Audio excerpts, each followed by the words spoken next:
Right.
Hello everybody. So, quick question before we start.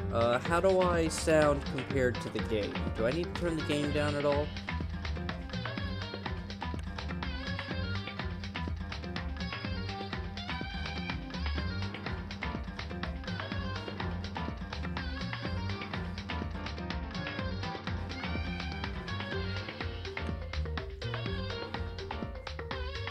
Anyone? Hello? The levels are coming out about even, so I'm gonna turn the BGM down just a bit.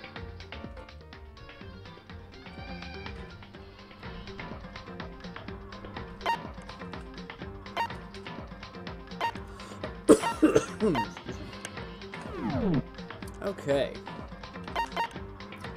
Let's do this. And thank you to my buddy Tech for getting this for me.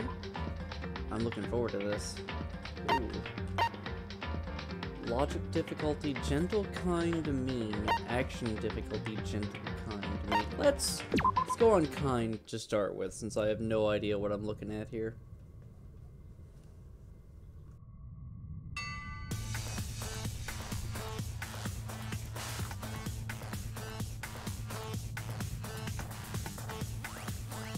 That doesn't look good.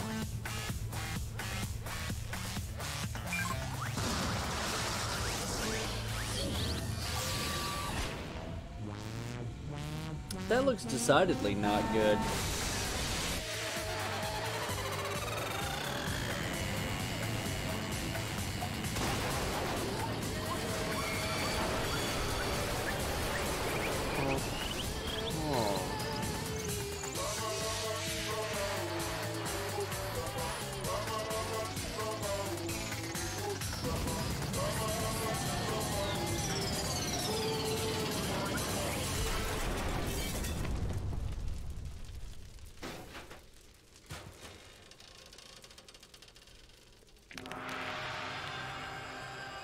Ah.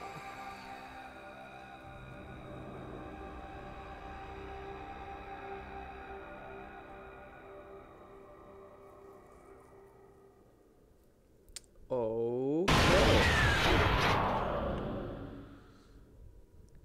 Danganronpa. A massive high school towers over all the other buildings in this bustling urban area. It's like the school stands at the center of the entire world. Hope's Peak Academy. It brings in top students from every field imaginable, a government-funded school of privilege. They say that if you come here and manage to graduate, you'll be set for life. With hundreds of years of tradition, it sends the cream of the crop into the workforce every year. It was built to raise hope in the nation's future, which makes Hope's Peak a pretty fitting name. There are two things you need to attend this school. 1, you have to already be attending high school. 2, you have to be the very best at what you do. No ordinary student could enroll here.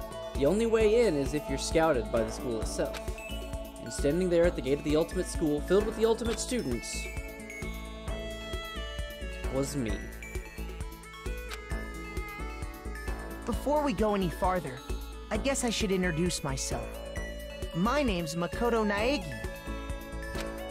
Hi, Makoto. As you can see, I'm nothing but a hopelessly average high school student. Average on the outside, average on the inside. I really don't have much going for me when it comes to grades, special abilities, even personality. I mean, yeah, I have hobbies and stuff I like to do, but it's not like I'm a psychic or mutant or whatever. Like, if you ask me what my favorite song was or my favorite movie or TV show, it'd all just be whatever's most popular at that particular moment. Hello, Professor Poopy Pants, how you doing? Even among the average, has Junko appeared? We just started. I'm completely average, so I can't even say I'm your everyday hero type. And thank you for the bit, I appreciate it. That's just who I am. Anyway, I figure it's always good to introduce yourself right off the bat. But you know, if I have any kind of strong point, so to speak, I'd say I'm a little more gung-ho than other people.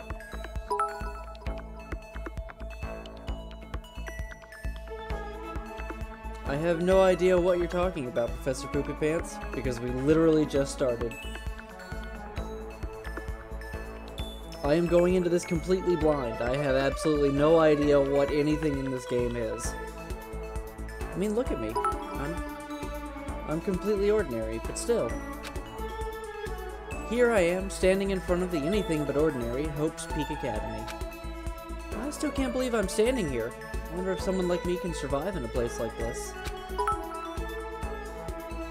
You're good, and once again, thank you for all the bits. It's got this overwhelming presence, like it's trying to swallow me whole.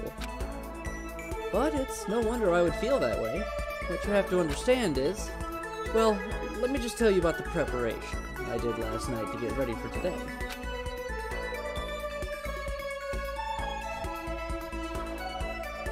Hope's Peak only invites those students who are the truly elite in their field. It's such a popular topic, there are threads online dedicated to talking about the school's attendees. So to prepare, I looked up some of those threads. And all I saw was talk about ultimate students, who were way beyond your average high schooler. For example, one incoming student is the ultimate pop sensation. I guess she's a high school girl who's also the lead singer for a pop group famous all over the country. There's also the ultimate baseball star. He was the cleanup hitter for the national high school champs. Pro teams already have their eyes on him.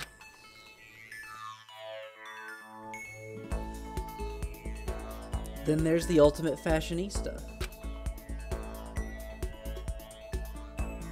Damn. She's in a whole lot of things. Holy crap. She's been on the cover of tons of fashion magazines. She's what every high school girl wants to be. Hello, Tikoto. How you doing? Welcome to the stream. Oh, and they mentioned the ultimate biker gang leader, too. TK Otal. Ah, I get it. The scary thing is, he's the de facto leader of every biker gang in Japan. Gangs everywhere love the guy. Crazy Dramond. On top of that, there's the ultimate martial artist, the ultimate fanfic creator, the ultimate gambler, the ultimate swimming pro, the ultimate programmer, the ultimate clairvoyant, and then some. Reading that made me realize how totally powerless I was. It was the country's finest, top to bottom. I felt like a tame little house cat who'd wandered into a pride of lions. But still, there was something I couldn't stop thinking about. You see, there were a few students who I couldn't find any info on no matter how much I looked. With all those ultimate students, I'm the only one without any kind of worthwhile talent. But then, what about those other new students who didn't seem to pop up anywhere? Could they be just average students like me without any talent or anything? That thought was kind of encouraging. I mean, I know I don't have much in the way of personality, but beyond that, there's an even bigger issue. How did such an unbelievably average student like me get picked to come to this ultimate high school? I mean, I guess there is a reason. You just have to take one glance at the acceptance letter they sent me to see why. We recently held a lottery to select one ordinary student to attend our school. As a result, you have been selected. Maybe, Makoto, you are the ultimate average person. You are totally average in every way, and that is the only thing that will ever be expected of you, is being 100% average. As a result, you have been selected, and we invite you to join us as the ultimate lucky student. They spelled it out plain as day. I got invited by pure luck. Honestly, I probably would have been better off just declining their offer. But after hearing how graduating was a guarantee for success later in life, I just couldn't say no. But then, actually standing there in front of the school, I mean, he keeps calling himself totally average. He's 100% average in grades, 100% average in everything. I'm just like, maybe that's what you're good at. Being average. Being boring. I started to feel lost, like I didn't belong there. I could feel myself losing my nerve. But still, I can't just stand here in front of the gate forever. Real quick, I'm gonna check the levels. Is everybody hearing me over the game well? Like, do I need to turn myself up or turn the game down at all?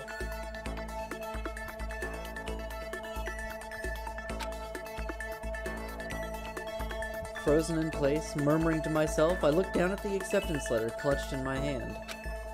It said there'd be a meeting for all incoming students in the main hall at 8 a.m. The meeting still isn't for a little while, but I should probably just head in. Yeah, let's do this. I gathered up all my determination and tried to act like I'd done this a million times before. And I took my first step toward the main hall. Maybe turn the game down a little? Okay. I'll have to get through this beginning section first before I can access the options. Actually, hold on. I will lower the game volume just a bit. Okay, I lowered it by a few more decibels. This is where we're supposed to meet, right? I guess I'm the first one here. There's a really elegant clock over in the corner. It says it's 7:10 a.m. The meeting doesn't start until 8 o'clock, so there's still a full 50 minutes left. It makes sense nobody else would be here yet. I was so wound up I got here way too early. I have plenty of time before the meeting. Just standing around waiting isn't exactly... I should take a look around the school. Maybe that'll help me calm down a little. I am a student here now, so there shouldn't be any problem with me having a look around, right? It'll help me kill some time if nothing else. Trying to play it cool, I took my first step into Hope's Peak Academy. It was also my first step towards starting a new life at a new school. At least, that's what I was hoping for.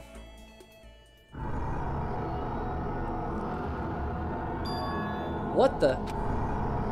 But the instant I took that first step forward, my view became warped, twisted. It was like some kind of delusion, melting away and mixing together into something else. Spinning, mixing, melting away, then spinning again.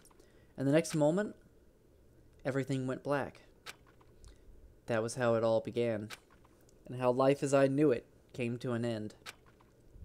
At that point, I should have realized the reason I was brought to Hope's Peak Academy wasn't because I had ultimate good luck. It was so I could experience ultimate despair. Welcome to despair.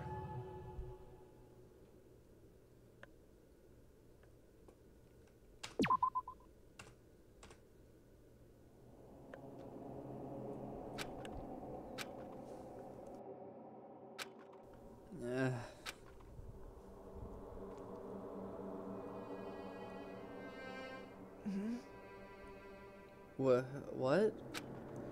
Where am I? I woke up with my head resting on top of a hard wooden desk. My body feels heavy. It's pretty normal for me to zonk off in the middle of some boring class or whatever, but what was I doing asleep here just now? This isn't a classroom I've ever been in before. What the heck is going on?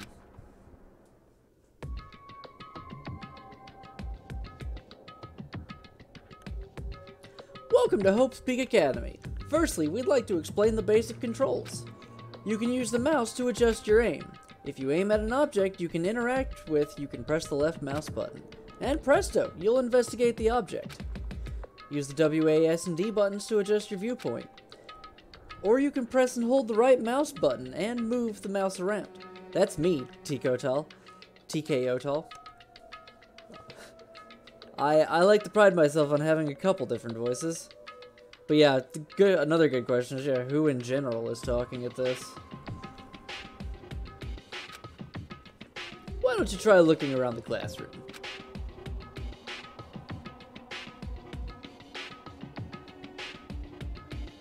There's some weird, like, bolted sheets over there. Is that a surveillance camera? It's a dangerous world we live in. I guess they have these to keep weirdos from just wandering in. What the heck? In any normal classroom, that's where a window should be. But it looks like some kind of metal plate has been bolted over it. And if I were to knock on it... Yep, definitely metal. Thick, too. Very solid. Wait, that's not what matters here. More importantly, why are there metal plates over the windows?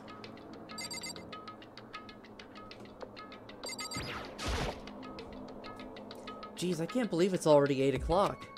It was just after 7 when I first got here. Has it really been almost an hour since?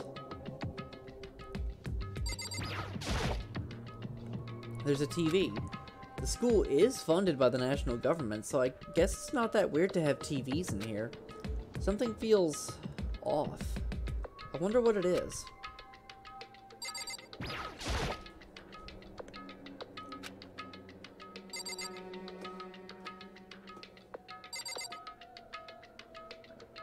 I like that there's not really a ceiling here.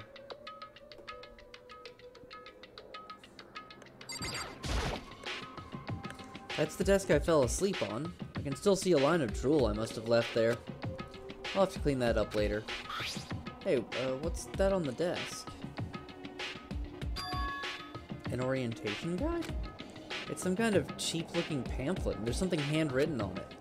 The next semester is about to start. Starting today, this school will be your entire world. What the hell? Is this someone's idea of a joke? Okay, let's see. So what might have happened is, I got myself so wound up I passed out in the main hall. And then someone carried me here? If that's true, it must mean this is a classroom inside Hope's Peak. But then if that's true, that just raises more questions. This is all really strange. Hi there, motorcycle outside my window. I mean, those metal plates covering the windows. It's like a prison or something. None of this makes any sense. I should probably head back to the main hall. It's already past the meeting time. There might be other students there now. Leave the classroom by pressing the R key. Leave the area, yes. Jeez, wow. This hallway is a whole bunch of missing textures is what this is. Jeez, this hallway is kind of weird too. This is getting stranger by the second. I honestly have no idea what's going on. Well, for now, I'll just head to the main hall. The shift key while moving to run. Also, you can press the tab key to bring up a map. Hey, Tryptonymph. Yeah, I know, right? So many missing textures. Irene would design a much better hallway. There would be a red carpet in this hallway if this was Irene's.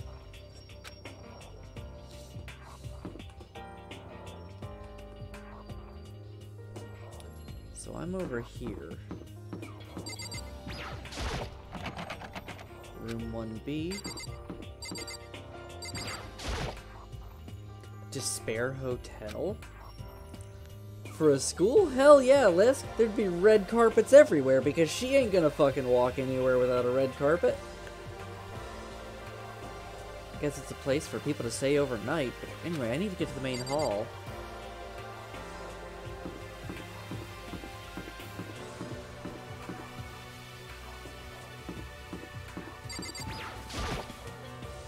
I wonder where this red door leads.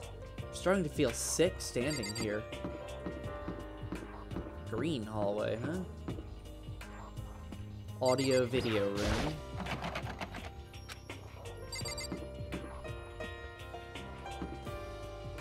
This is pretty cool, I'm not gonna lie.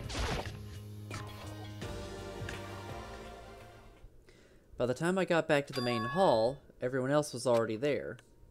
Whoa, hey! Another new kid? Well... That dude on the far right has got to be the martial artist. Holy shit. Those fucking scars. Look at all of these people. Look at the dude with the wacky spiked hair. And the dude with the JoJo hair. Huh? Then you guys are all... Yeah, we're all new here. Today's supposed to be our first day of class. So, counting him, that makes 15. Seems like a good cutoff point, but I wonder if this is everyone. Standing before me were the ultimate students that had been handpicked by the school. Yeah, I know, right, Nymph? Typical first year group, we've got the JoJo reference, the maid, the wacky hair, the military person, the strange martial artist who apparently fought one hell of a tiger.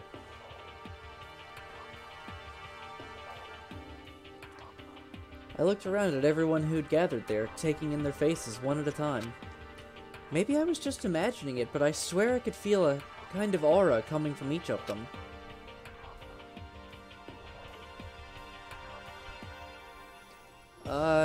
How's it going? My name's Makoto Naegi. Sorry I'm late. A bunch of stuff happened, and then all of a sudden I was just asleep. Big guy at the back has some short, skinny legs. Yeah. Whoa, you too? Things just keep getting curiouser and curiouser. So strange. I declare beyond a shadow of a doubt that this is a strange situation indeed. What are you talking about? I honestly have no idea what's going on right now. Got it! Just a moment. There's something else we must address. Listen to me! Makoto, your tardiness is unacceptable. Surely you were aware the meeting was to start at 8 a.m. sharp. To be late on your first day is unspeakable. I must report you, and you must accept your due punishment! What? What's your problem? It's not like he wanted to be late. He didn't have any control over it. That's right. Everyone just calm down. Listen, why don't we all go around and introduce ourselves? Huh? What the hell? Now's no time for friggin' introductions. Maybe, but it may be good to at least find out who we all are before digging into the bigger problems here. I mean, how are we even supposed to talk to each other if we do not know each other's names? Yeah, okay, yeah, you got me there, Lisk. Definitely Vampire Maid. She's either the gothic Lolita type, or she's Vampire Maid. Yeah. That's a good point. Okay, so let's get introductions out of the way, then we can move on to whatever else. Sound good? I'm still totally lost, but I think it's best to just focus on getting to know each other for now. So I guess this is as good a chance as I'm gonna get. I already looked everyone up on that Hope's Peak Academy thread online, but I still don't really know what kind of people they actually are. Time to find out. I just noticed that that fucking camera up there has gun turrets. You see that at the top of the screen? Those are some quad gun turrets there.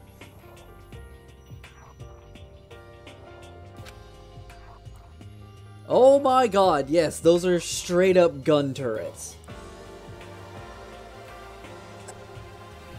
I'll start by talking to those 5 over there. Each conversation is important to the overall story, so keep track of how they go. Oh lord. Okay. That surveillance camera has what looks like a gun attached to it. But there's no way that's a real gun, right? Not even just look at the legs, look at the pants. There is no way that dude's hips are that far down. I am Hifumi Yamada. But if you want to call me by my nickname, The Alpha and the Omega! I don't mind. Oh, God.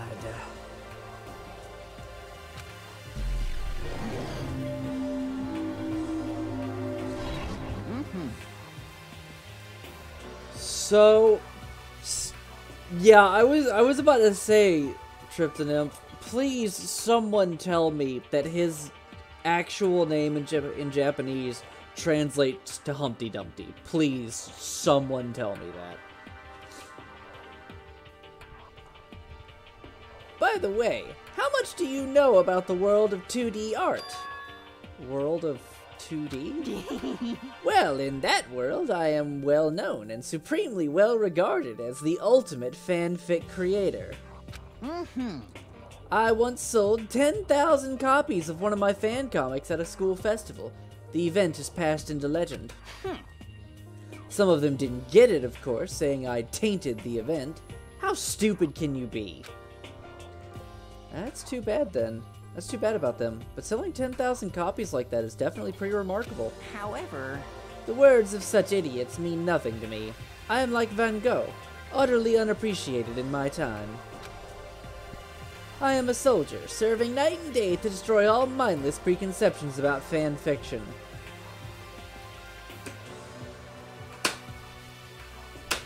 Sir.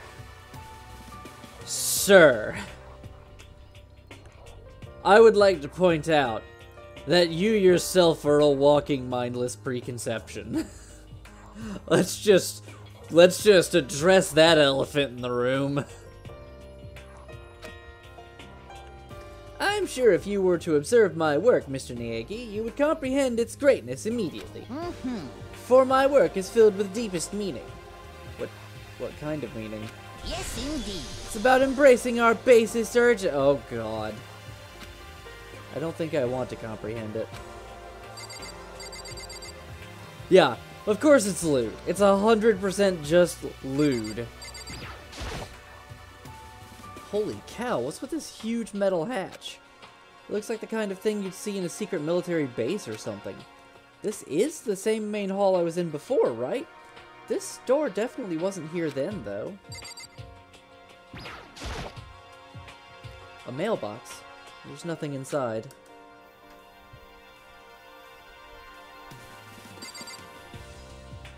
trophy rack. Yo, the name's Leon Kuwata. What's up? I know that voice actor. I know that voice actor. Ultimate baseball star, Leon Kuwata. I recognize that name. He played for the National High School Champs as their cleanup hitter. The ultimate baseball star. Look at that fucking face! That is a person who is just absolutely furious at that baseball. I'm listening to Retsupure videos where they occasionally reference that one of them played it a bunch and liked it. Yeah, I haven't heard a whole lot of references to Danganronpa. You? Seriously? Huh? Huh? What's wrong? Nothing, I'm just surprised. I figured with you being the ultimate baseball star Give and me all. a break. What, were you expecting some kid with a shaved head? Shaved head?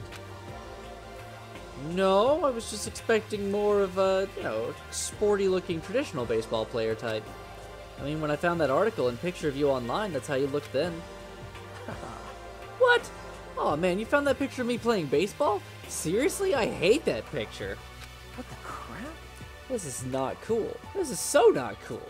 Seriously, I'm like mega embarrassed right now.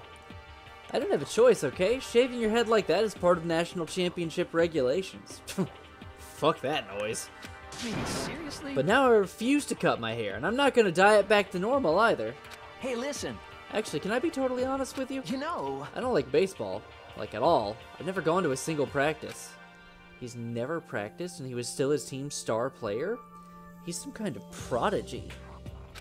Yeah! As soon as I got accepted here, I quit baseball for good. I have my own dream for the future. I admit, Nymph, he does look very huggable.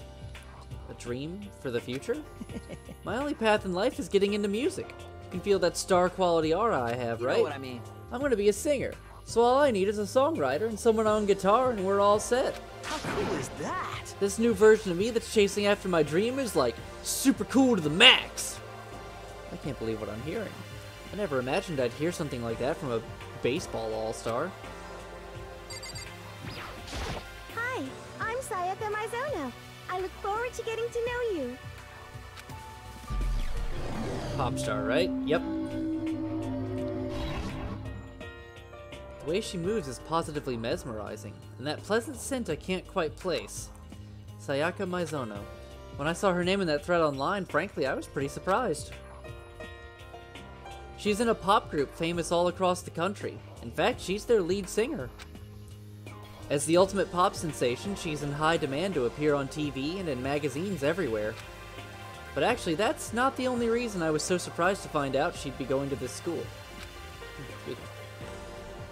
I'm sure she doesn't remember, but... well, never mind. No matter how you slice it, she's really beautiful. Almost like a doll or something. I'm not a doll, you know. I'm alive. Huh? Did you hear me? I'm psychic. Huh? Kidding! I just have really good intuition. She's a sharp one. Hey, Hey, by any chance... Now what? huh? Yeah, it must be. I'm sure of it. Hey, Makoto, did... Just hold on. Jeez, you guys, how long do you plan to waste our valuable time with this ridiculous back and forth? Sorry, just got carried away, I guess. You hear me?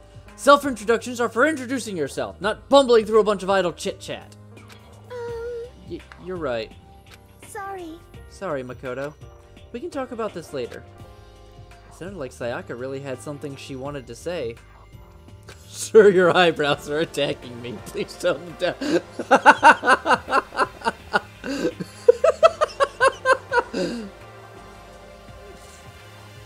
But it's not like we'll never see each other again. Like she said, we can talk later.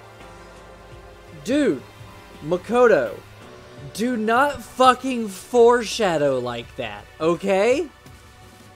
Don't fucking sit here. You're in a fucking random weird school with gun turrets. Don't sit here and say it's not like we're never gonna see each other again. You're asking for people to get shot right in front of you. Not that you'll remember my name anyway, but I'm Toko Fukawa. Ultimate writing prodigy. Ooh. Yeah, she wrote a novel when she was 10 that got everyone talking and launched her literary career. Then 2 years ago, she released So Lingers the Ocean, a love story said to be her masterpiece. The book was such a hit with women that fishermen quickly shot to the top of every hottest men poll. But you have a lock-on sound when you aim at people and shoot a glowing thing at them to engage in discussion is unsettling.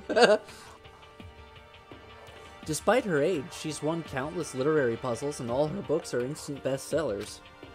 Which is why she's come to be known as the ultimate writing prodigy. What else would you call such young and talented author? But I figured she'd be a lovey-dovey typo with her masterpiece being a romance and all. Makoto, it's always the quiet ones. Always the quiet ones. What's your problem? Please don't smile like that. Please stop smiling like that. That's more unsettling than anything else. What? It's not polite to stare, you know. Stop staring at me like I'm some filthy creature. Filthy creature? No, I just thought... I know what you just thought. You just thought you've never seen such an ugly woman. You just thought it was so funny.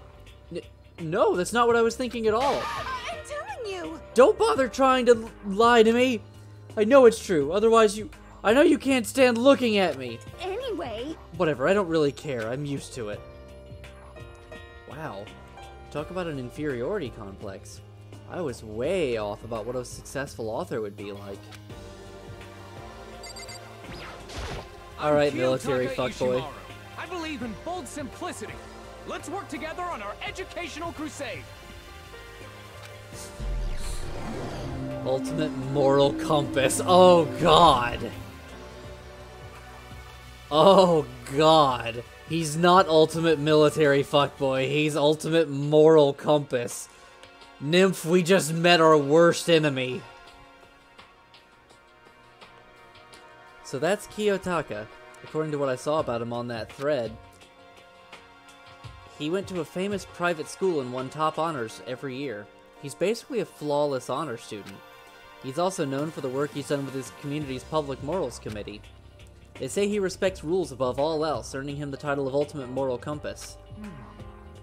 Anyway, you can call me Taka. You said your name was Makoto Naegi, right? That's a good name. A strong name. You should thank your parents for giving you such an excellent name. You hear me? And to keep that name from losing its value, you must devote yourself every single day. Got it! Life is worth putting every ounce of effort into it, right? Right! Sir, what's with your eyes? Why are your eyes like bullseyes? This guy is kind of annoying. Okay, now to talk to those 5 people over there. You. Heya! I'm Aoi Asahina, but my friends just call me Hina. Sup? Ultimate swimming pro. Okay, I thought you looked kind of sportsy. Aoi Asahina. She's been breaking records in every competition she's been in since elementary school. She's even been chosen as an upcoming Olympic cadet. She is, without a doubt, the ultimate swimming pro. The combination of her ability, appearance, and, proportions has been what... You mean her tits. That's what you mean, Naegi. Just say it. We're all semi-adults here, I guess. So, what was your name again? Sorry, totally forgot. Makoto Naegi. Oh yeah, I knew it was something like that. No, not something like that. It is that. Sure, got it. Here, I'll hammer it into my brain right now. Makoto Naegi. Makoto Naegi. She just keeps repeating my name and moving her finger across her palm like she was writing something. What are you doing? Huh? You don't know? If you want to remember someone's name, you gotta write it on your hand 3 times. I've never heard of that before in my life. Hey, by the way, how do you spell your last name? You spell it exactly like it sounds. Sir, don't be a dick. I know in Japan that things are pronounced differently, but, no.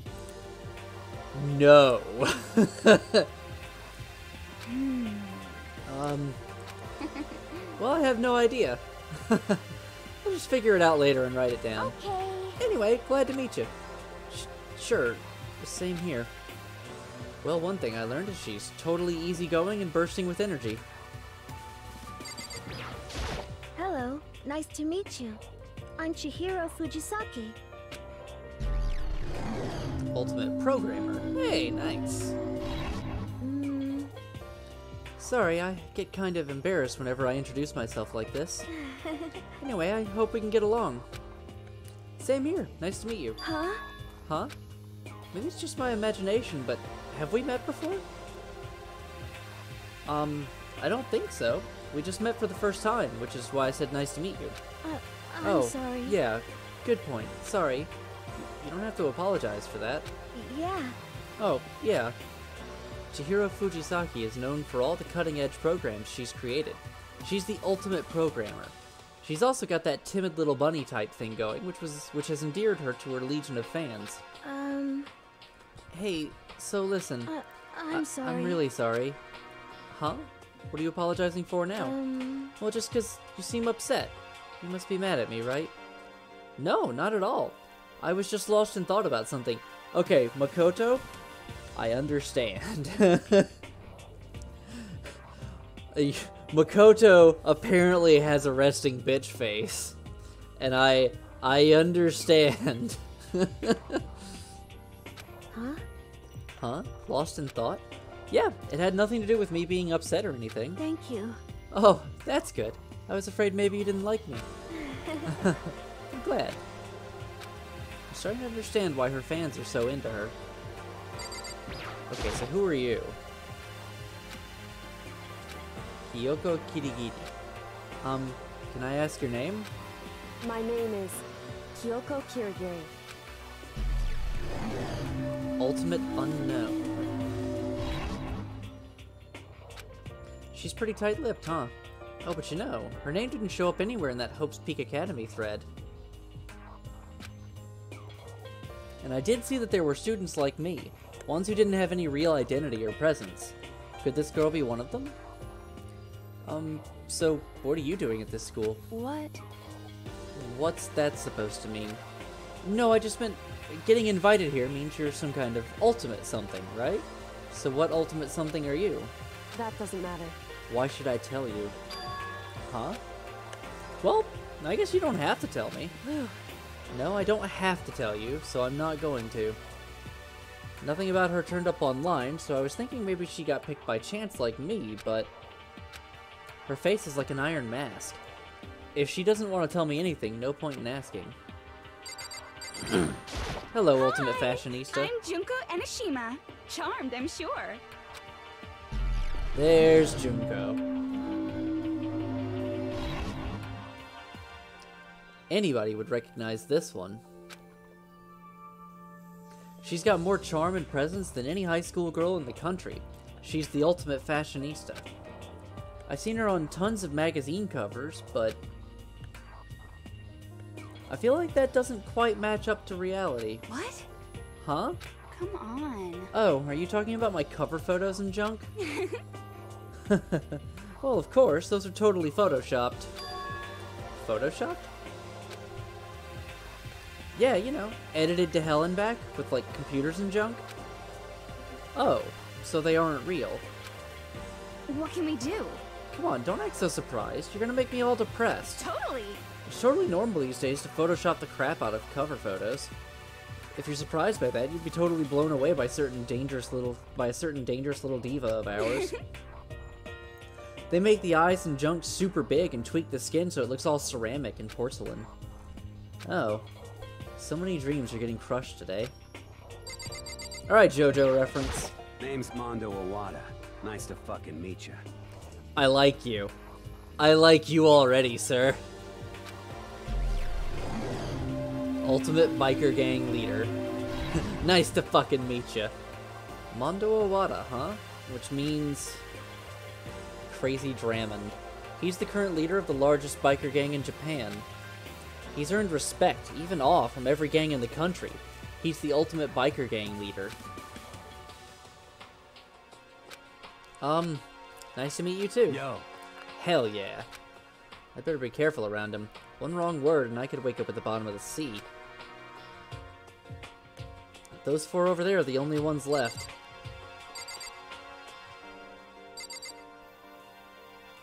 Nope, we have to see this one. I am Sakura Okami. I like you. Beefy muscle girl. Ultimate martial artist, Sakura Ogami. Oh geez, I almost asked her if she was a guy.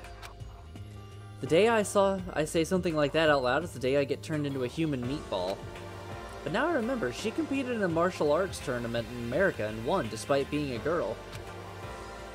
She's the ultimate martial artist. She's fought in over 400 matches and never lost a single one. Jeez. That thread also said a bit more about her. Some call her Ogre. Some even think she's the closest known relative to the primates, the famed missing link. So basically those people are fucking assholes. Any incoming Hope's Peak students who are reading this, let me warn you right now. If you value your life, avoid her at all costs. Standing in front of her now, I don't think they were exaggerating about that. Hey. Hey, you. Huh? Yes? I snapped to attention without even realizing it. Then she started to poke and prod at my body. What are you? I see. Muscular quality and quantity is right around that of an extremely ordinary high school student. What a shame. You're not at all fit to act as my training partner. I'm not sure that's such a shame for me. Okay, no, I have to know who you are. I'm Yasuhiro Hagakure. Hero for short. Take it easy, yeah? I know I will. Please, please tell me that your ultimate is that you are the ultimate stoner. Please tell me that. Ultimate clairvoyant. So ultimate stoner. Got it. Yasuhiro Hagakure, known as Supernova in the psychic community, the trend-setting ultimate clairvoyant. Honestly, I don't really get all that fortune-telling stuff. It's pretty much beyond me. Still, I can't help wondering if there's any truth to it. Could it be... Okay, I give up. Huh? What happened? Serious? I saw it. I looked right at it. Seriously, I totally saw it. Saw what? A guardian angel with a crazy perm chasing after Bigfoot running off with a skyfish in its The fuck are you on right now, dude? Give Nymph some of that shit. And that guardian angel is your guardian angel. Nah, I'm just kidding. But hey, we should grab some brewskis sometime and get real deep into Lemuria and its civilization. What? We're not allowed to drink, we're in high school. You know? Oh, I'm actually 21. I've been held back a few times, see, and, well, it's a long story. A few times? Yeah, I bet that is a long story. Name's Byakuya Togami. Byakuya Togami. Ultimate affluent progeny. Hi, nice to meet you. That's the most half-assed introduction I've ever heard, but there isn't really anything I can do about it. Even among the ultimate students, this one is special. Byakuya Togami. He's the heir apparent of his family's massive financial conglomerate. He's already started managing business operations, and his own personal assets are, well, vast. His title of Ultimate Affluent Progeny is completely accurate. He's the definition of exceptional. Literally push his glasses up and make them turn white because I need it. That's everything I learned about him from that Hope's Peak Academy thread online. Come on. We're done with introductions now, right? How much longer are you going to stand there? Go away. I'm sick of looking at you. Hello, Sansis. Sans is not in Smash. Hi! How you doing? I like your name. His aura says to me, you and I will never stand on the same level, like a king in training. Alright, vampire maid. I do not think we have been introduced. I am Celestia Ludenberg. Celestia Ludenberg? Why do you sound like a text-to-speech program? Ultimate Gambler. Oh, shit. Celestia Huh?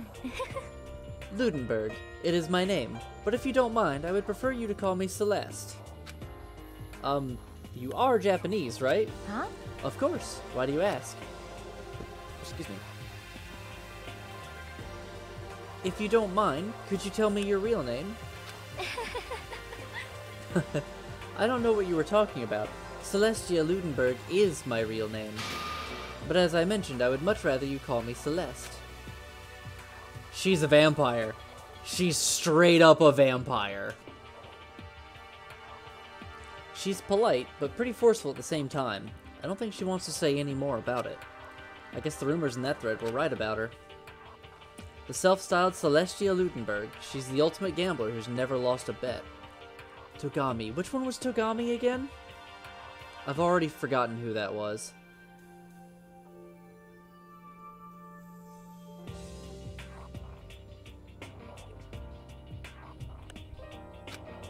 Other than her obvious love of gothic Lolita clothes, everything about her is wrapped in a veil of lies.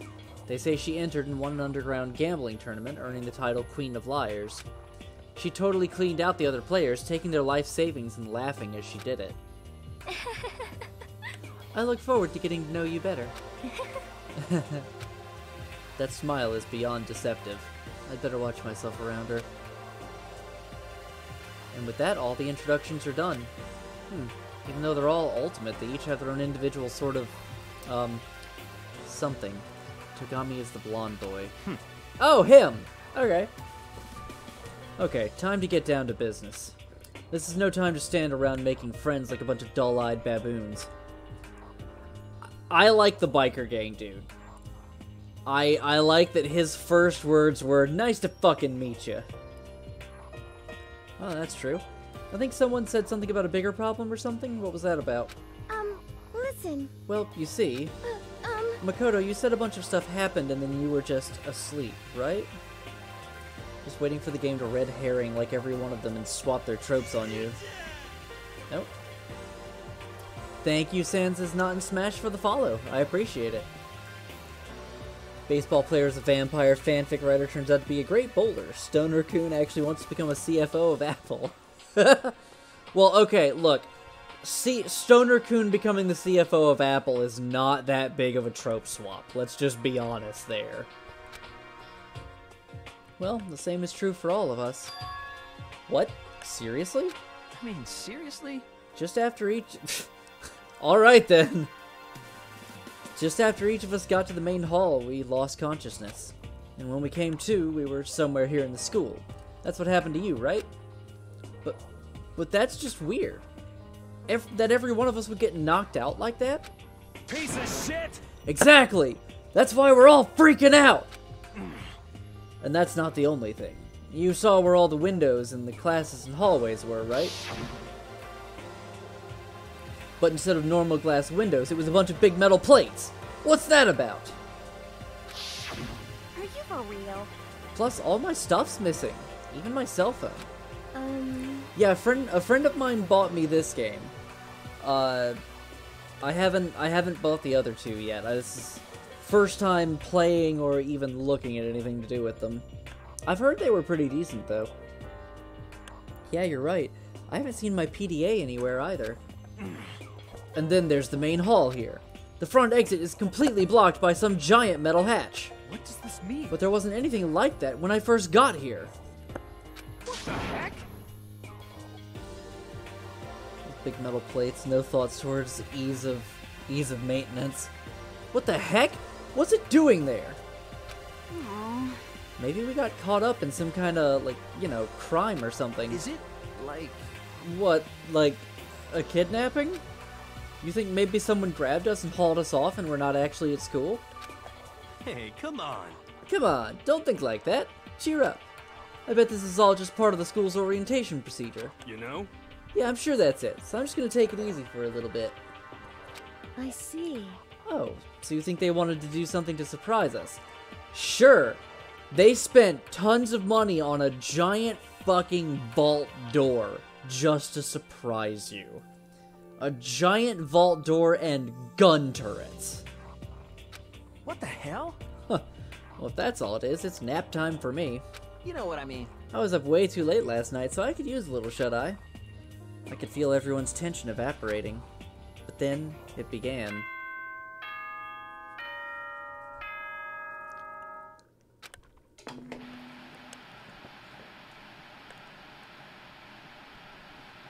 Hi, Mono-kun. Testing. Mic check 1, 2. This is a test of the school broadcast system. Am I on? Can everyone hear me? Okay, well then. The voice seemed totally out of place. It was so playful, so completely unconcerned. I couldn't help but feel a deep, unnerving dread at the sound of it. It was like hearing someone laugh at the scene of an accident. To all incoming students, I would like to begin the entrance ceremony at... right now! Please make your way to the gymnasium at your earliest convenience. You can't tell Yasuhiro Hugemure is really dumb. Yeah, he's either really dumb or high off his ass. That's all. I'll be waiting.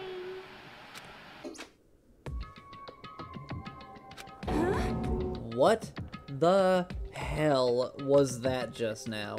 Goodbye. Well then, if you'll excuse me. Hey! What, you're gonna take off just like that? Could it be? Oh yeah, now I get it. This whole thing was just to get us all pumped for the entrance ceremony. Man, thank God it was all a joke. I'd be totally freaked if this was real. You know? Alright, guess I'll head out too. Wonder what they got planned for us next. Damn. I was looking forward to that nap too. Why'd they have to go and kill the mood? Huh? Wait for me, I want to go with you. That is that, then. I will see you all there. Anyway. Not that anyone cares, but I'm gonna go too. Everyone took off for the gym, but I was frozen where I stood. That uneasy feeling I'd had before. I couldn't get it out of my mind. And it looked like I wasn't the only one. This doesn't seem right. This is bad. Yeah, that announcement was totally weird. However... Maybe, but just staying put doesn't mean we'll be safe. Besides, aren't you guys just a little bit curious to find out what's going on around here? I see. If we do not move forward, we learn nothing. The only choice is to push ahead. I guess she's right. But still, I'm kinda... no, really nervous. We don't have a choice. We have to go. They said to go to the gym, right?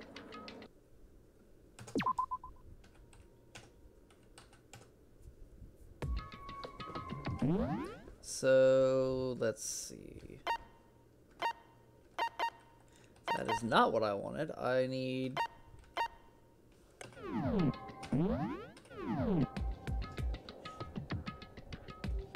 Really? There's not, like, a way to exit the game? I need to check the system options, but... oh well.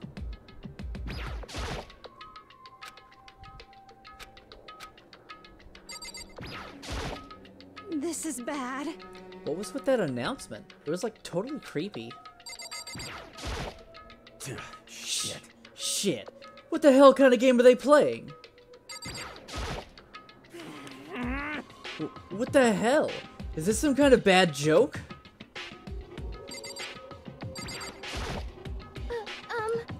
Something weird is going on here, right? It's not just me? Listen. I know how you feel, but all we can do now is check it out, right? Well... Are you okay? Is everyone okay? Huh. True. If we do not move forward, we learn nothing. The only choice is to push ahead. So you're the only one who repeats what you said. Got it.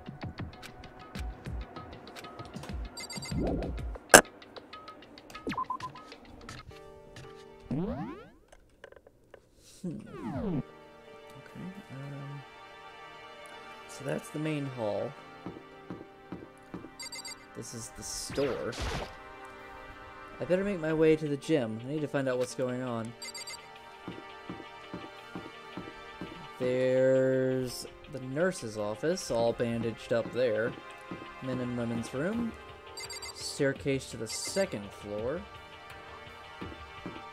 And the gym.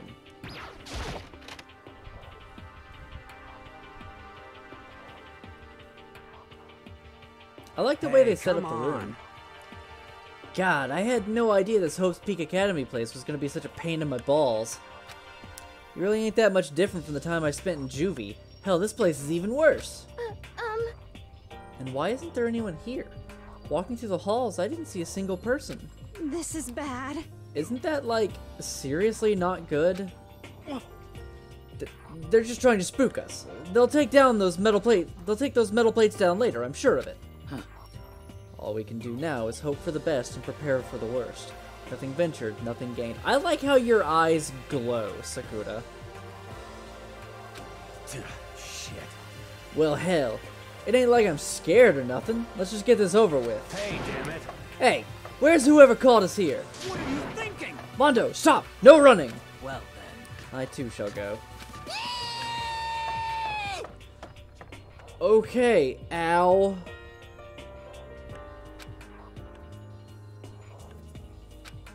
You can press the tab key to observe the room you're in. Observing will display what people and objects you can interact with. Oh. Interesting. A display case. There are all kinds of trophies and plaques inside. Of course, all the students who go here are ultimate, right? So this is probably just a tiny fraction of all their awards.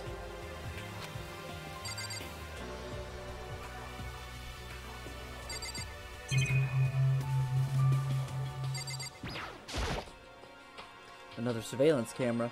I feel like we're being watched every second. I don't like it.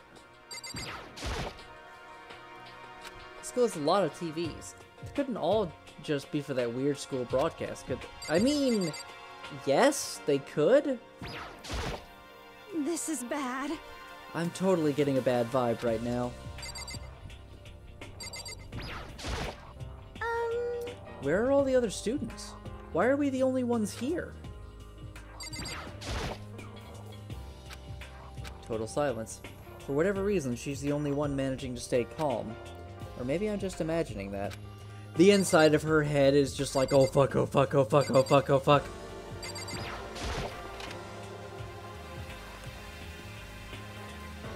Still filled with uneasy dread, I did what the announcement said and went to the gym. And I saw what was waiting for us there. Oh, it really does look like an entrance ceremony. Yo! See? Told you. It's totally normal entrance ceremony stuff. Hiro was right. But in a way, that just emphasized how completely not normal all of us were. Hey there! Howdy! Hello! Is everyone here? Good! Then let's get things rolling!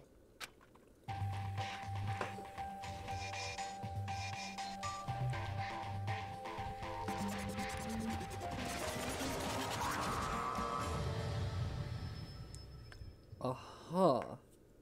Huh? A teddy bear? I'm not a teddy bear. I am Monokuma! And I am this school's headmaster. It was the strangest thing I'd ever seen. Right before my eyes, it was... What I was seeing was... It was utterly incomprehensible. Nice to meet you all. Such a bright voice and carefree attitude was completely out of place. And all that anxiety I'd been carrying with me suddenly transformed into outright fear. Say what? What? That teddy bear can talk! Calm down, I'm sure there's just a speaker inside of it. Hey, come on now. I told you already. I'm not a teddy bear. I'm Monokuma, and I'm your headmaster! Say what? It moved! Shit. Seriously, man, calm down. It's probably just a remote control toy or something. How dare you compare me to a child's plaything? You've cut me deep. Deeper than the Mariana Trench. My remote control system is so complex even the folks at NASA can't recreate or even comprehend it. But don't make me say stuff that might destroy NASA's dreams. I couldn't bear that. Well... Bear that? Really? You are unfortunate. Excuse me. Now then, moving on. We really must hurry and get started. Come on. Giving up already? No other stupid bear puns? Now then. Quiet down, quiet down. Ah, okay, so... He has abandoned the gag. Good morning!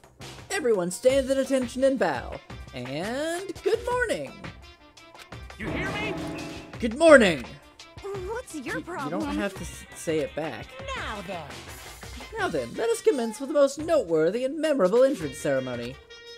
First, let's talk a bit about what your school life here will be like. Now, make no mistake, you few students so full of potential represent the hope of the world. And to protect such splendid hope, you will all live a communal life together solely within the confines of this school. Everyone will live in harmony together and adhere to the rules and regulations of the school. Huh? Now then, regarding the end date for this communal life, there isn't one.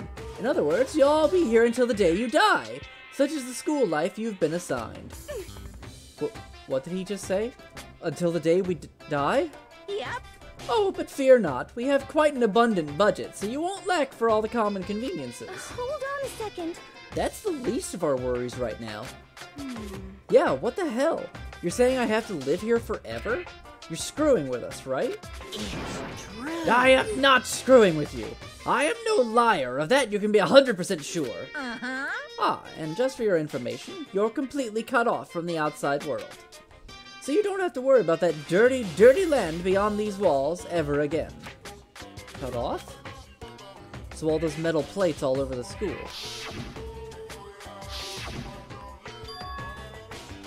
They're there to keep us trapped in here?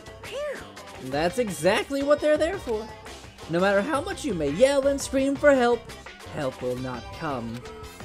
So with all of that in mind, feel free to live out your life here with reckless abandon. Hey, come on. Come on, what the hell is this? I don't care if the school or whoever else is behind it all, this is just a really bad joke. Damn you! Yeah, cut this shit out. It isn't funny anymore. Unbelievable. You keep saying this is a lie or a joke. A bunch of skeptics, all of you. What are you gonna do? But I guess you can't help it, huh? You all grew up in an age where you're taught to doubt your neighbor. Well, you'll have plenty of time to find out whether or not what I say is true. And when that time comes, you'll see with your own eyeballs that I speak the undeniable truth. Most unfortunate. Having to live here forever would be quite the problem. What's this? Come now, what's the matter with all of you? You decided of your own free will to attend Hope's Peak Academy, didn't you? And now, before the entrance ceremony is even finished, you've already decided you want to leave? Hey, Oh, but you know, I guess I did forget to mention one thing. There is one way for you to leave the school. Really? Actually... As headmaster, I've crafted a special clause for those of you who would like to leave. I call it the graduation clause. Now then. Now, let me tell you about this fun little rule. As I mentioned, in order to maintain an environment of harmony here, we rely on a communal lifestyle. And if someone were to disrupt that harmony, they and they alone would be allowed to leave the school. That, my students, is the graduation clause. What? What do you mean by disrupt the harmony? Well, you know, if one person were to murder another. Murder? Yes, indeed. Stabbing, strangling, bludgeoning, crushing, hacking, drowning, igniting, how you do it doesn't matter. You must kill someone if you want to leave. It's as simple as that. The rest is up to you.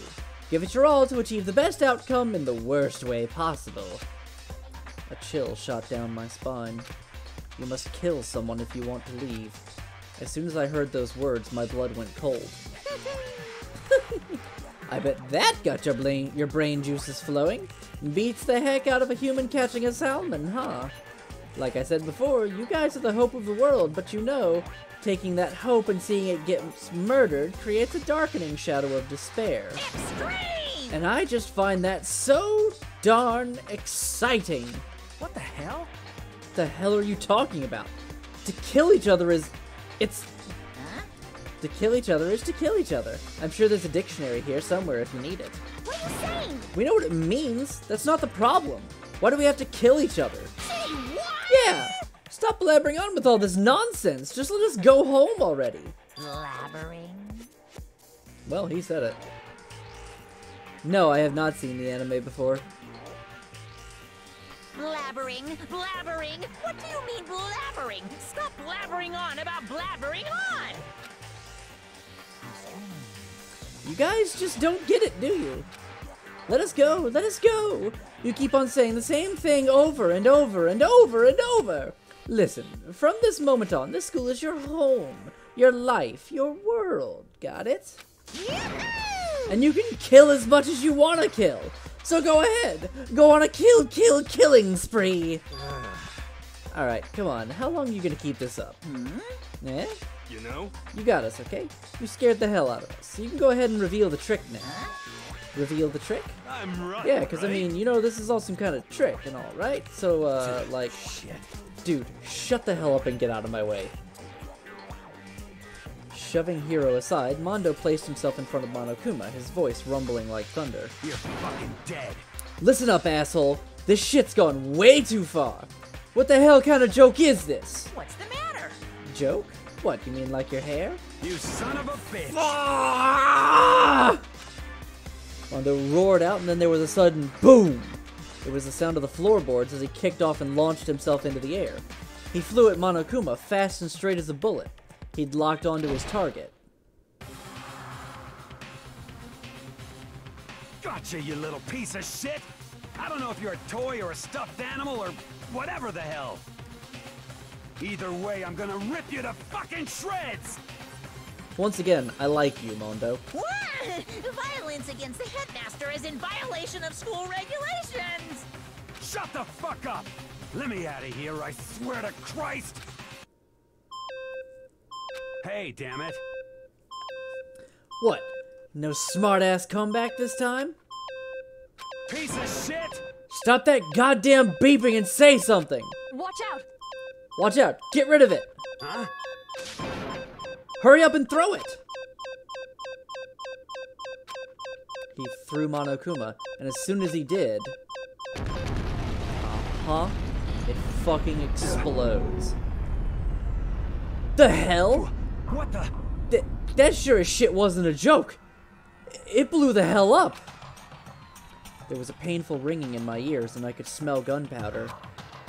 Explosions might happen all the time in movies or whatever, but when it's in real life, I've never seen anything like it. But you know, this means that the teddy bear's been destroyed, right? I told you, I'm not a teddy bear. I'm Monokuma. Ugh, there's another one. Damn you! Son of a bitch. You seriously tried to kill me just now. Of course! Well, yes. I was serious about trying to kill you. You did violate one of the school regulations, after all. I'll let you off with a warning this time, but you'd better be careful from now on. Any naughty boy or girl who violates my rules won't get off with just a little swat on the butt. This is bad. Hey, so does this mean there's like a bunch more of you around somewhere? Yep. Monokumas have been placed all throughout the school, yes. Plus, don't forget the surveillance cameras installed everywhere. And if you're caught breaking any rules, well, you all just saw what happened, right? And I won't be so forgiving with my punishment next time. So don't let it happen again. That's not even punishment. That's just wrong. Well? Now then, lastly, to commemorate your joyous entry into our little school, I have a little something for you. This is our official student handbook. Pretty cool, huh? As you can see, it's fully digital, so naturally we call it the e-handbook. Yes, well, moving on. This handbook is absolutely vital to a healthy school life, so don't lose it. When you start it up, it will display your name. Always make sure you have the right one. Now, this is not your everyday notebook. It has so many more uses than that. What? Also, it's completely waterproof. Splash it, wash it, drown it, it'll keep on ticking. And thanks to its space-age design, it can withstand an impact force of up to 10 tons! Very resistant. It contains all of our school regulations, so make sure you review them thoroughly. You guys?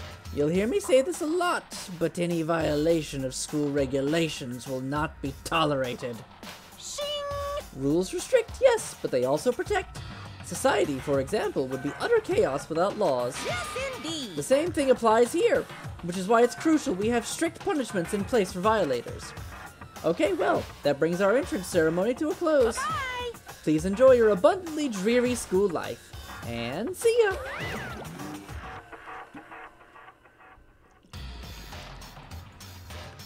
Excuse me, needed some water. And with that, he was gone, leaving us all in a state of shock. So, guys, how would you define what we just experienced? What the crap? How? What? I don't understand any of this. We have to live here forever, or kill? What just happened? Calm down. Everyone, we need to just calm down. First, let's just take a second to summarize everything we just heard. Based on what Monokuma said, we essentially have two choices. Choice number one is that we each stay here, living a communal life together until the day we die. And the other choice is, if we want to get out of here alive, we have to kill someone, right? But killing someone, that's... We were abducted out of nowhere, stuffed into this place meant to look like a school. And now we're supposed to start killing each other? This is... Ow. This is just... What is this? Ridiculous. A lie. A lie is what it is. All these ridiculous things we've heard, this all has to be fake. Right now it doesn't really matter if it's real or fake. What matters is there anyone here who's seriously considering all this? To that, nobody had a response. Keeping quiet myself, I looked around at the others. They all stared at one another, trying to gauge each other's thoughts. I could almost taste the hostility. And that's when it hit me. I realized the true terror hidden within the rules Monokuma had laid out. You must kill someone if you want to leave. Those words had planted vicious thoughts deep within each of us. Each of us became suspicious of everyone else. We were forced to wonder, is somebody going to betray us? And that was how my new school life began. This school, which had come out of nowhere to raise my hopes so high, it's not a school of hope. It's a school of despair.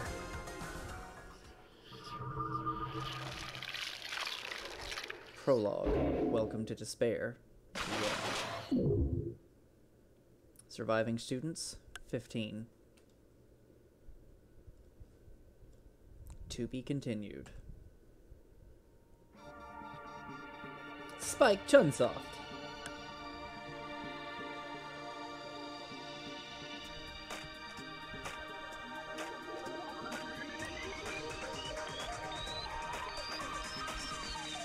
Danganronpa.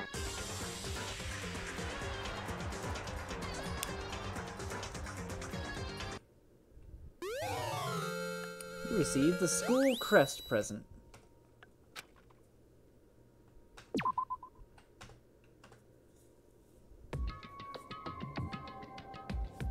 You must kill someone if you want to leave. My mind froze and my breath caught in my throat as I thought about that.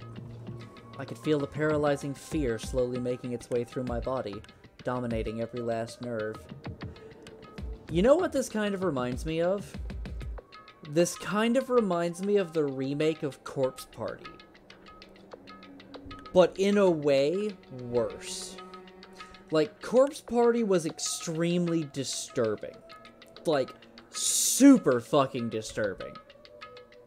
To a point that I almost could not watch a playthrough of it. And I definitely don't think I could play it. But this is almost worse in a way. Because Corpse Party was a bunch of students that were in it together, and the only thing that really drove them apart was the maddening effect of the realm that they were in, the alternate dimension that they were forced into.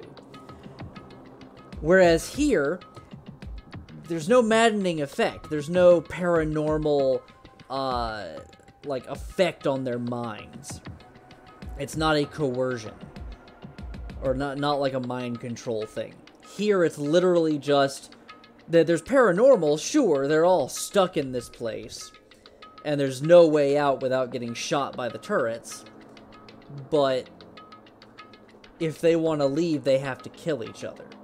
And so they're forced to look at each other. And it almost makes it just really disturbing. This game's just worse because it's just how the psychosis... Are you talking about how the psychology? Hey, Nymph. You missed the entrance ceremony.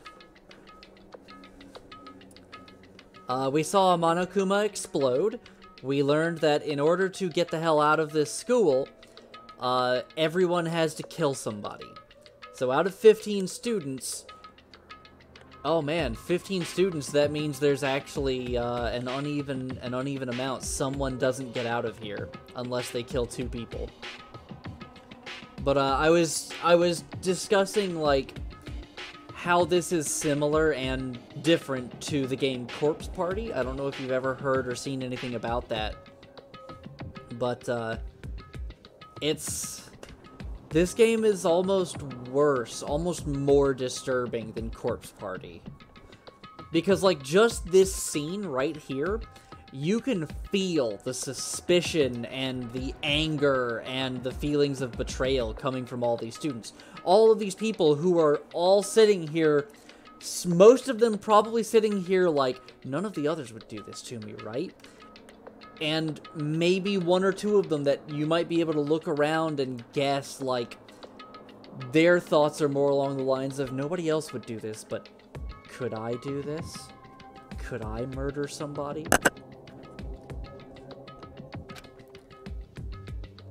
The air hung heavy on me, pressing down like a weight around my neck. It took everything I had just to endure that weight. Chapter 1, To Survive, Daily Life.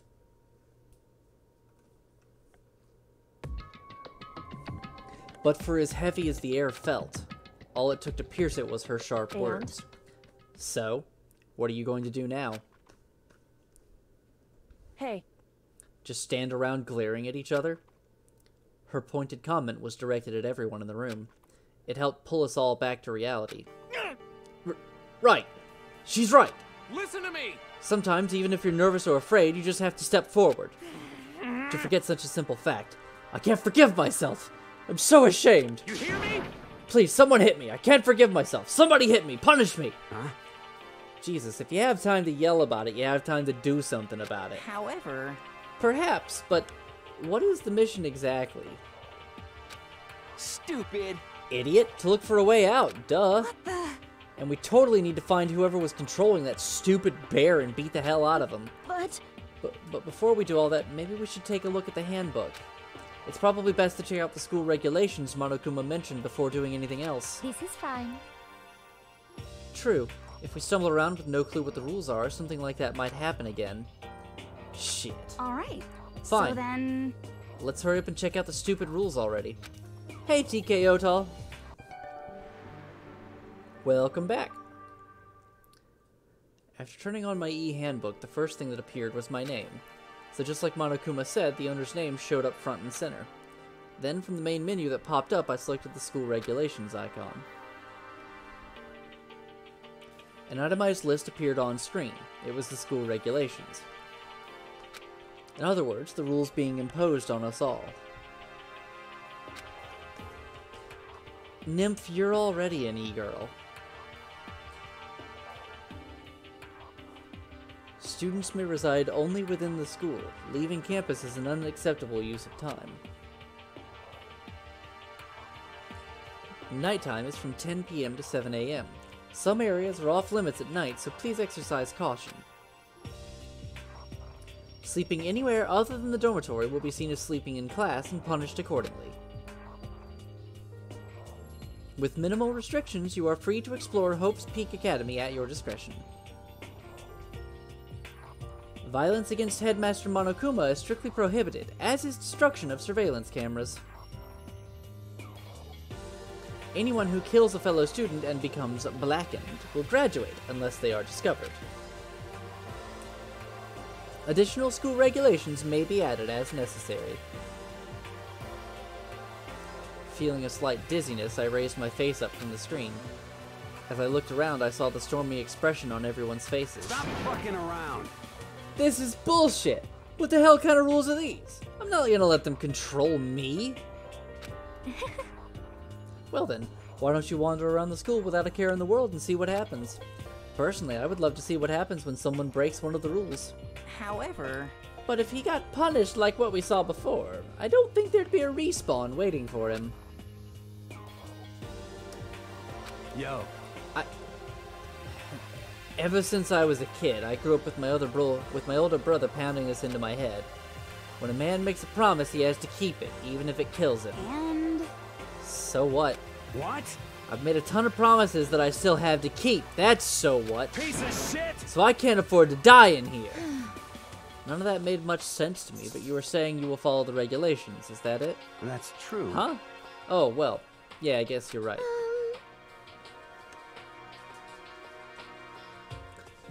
Give me just a second, folks. My dog's kind of like running around the door. Let me go see what's up with him.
Okay, I'm back.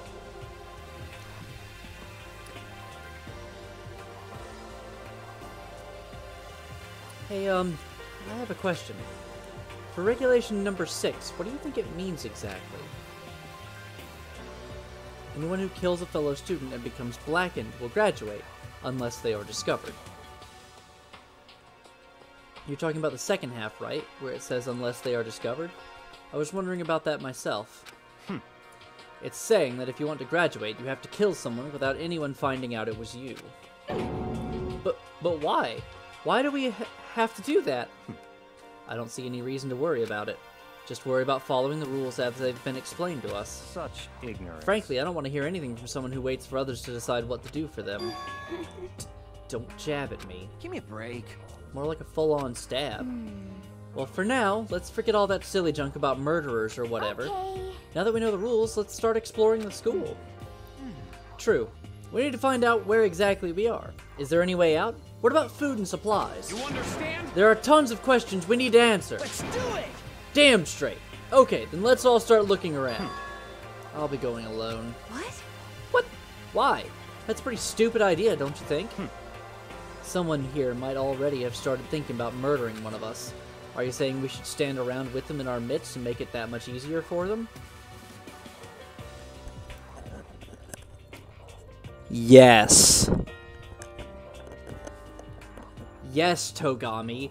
Because there's this thing called safety in fucking numbers. A murderer can't get away with murder if you have whole crowds of people standing around waiting to watch it happen. Literally, you are not going to have a murderer, somebody who specifically has to kill people without other people finding out. It is easier for them if you walk off by yourself. You are at the most threatened if you are alone. Hold on a second. Wait, hold on a second. That would never... What? Don't bother saying it couldn't happen. You can't deny the possibility. That's why you all seized up with fear when that graduation rule was made clear to you. Am I wrong? But... So, I'm simply acting in accordance with what I think is best for me. Just hold on. Hold on. Like how I'm gonna let you run off and do whatever you want. What? Out of my way, Plankton. What? The fuck's that supposed to mean? Such ignorance. Oh no, not buddy system. No. At minimum, I mean kind of a buddy system, but at minimum, there should be 4 people going everywhere. At no point during this whole thing, should there just be 2 people in a room. I mean, in a way, it would be easier, because with 2 people in a room, if one person dies, you know exactly who it is that killed them. But at the same time, that also might make it easier for any other pairs that decide, you know what, how about we kill someone in that group, and then blame it on that other person. So like a 3x5 group, or just everybody all together all the time. Like, that is the safest way to do that. So minuscule, yet so insignificant they couldn't possibly have any kind of influence on the boundless ocean. You're fucking dead. I'm gonna kick your ass. Stop it, we shouldn't fight. The fuck you just say? You some kind of goody-goody little bitch? Who do you think you are talking to me like that? You think you're my fucking dad or something? No, I wasn't. You son of a Fuck bitch. you.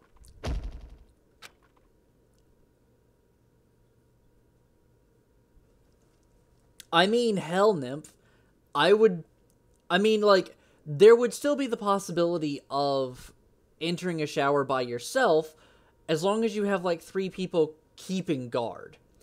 Like, you've got, you've got individual shower stalls, and you've got 3 people who stand there, not looking at you necessarily, but are watching over the room, making sure nothing happens, and talking to each other. You gonna use the bathroom? You gonna fuck somebody? Well, other people are gonna need to be in that room. He punched me, and I flew back in a heap. It was like something straight out of a comic book. I didn't even see the punch coming, it was just suddenly right there in my face. One second I was standing there, the next I was soaring through the air. So here's the thing. If all 3 of those want you dead and they conspire against you, only one of them gets the credit. which means that altogether you are safer in that group because everyone is going to make sure that no one else kills you.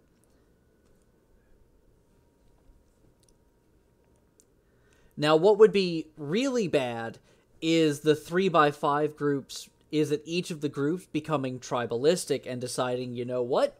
That other group, fuck them. We're killing all of them. That would be the real issue there.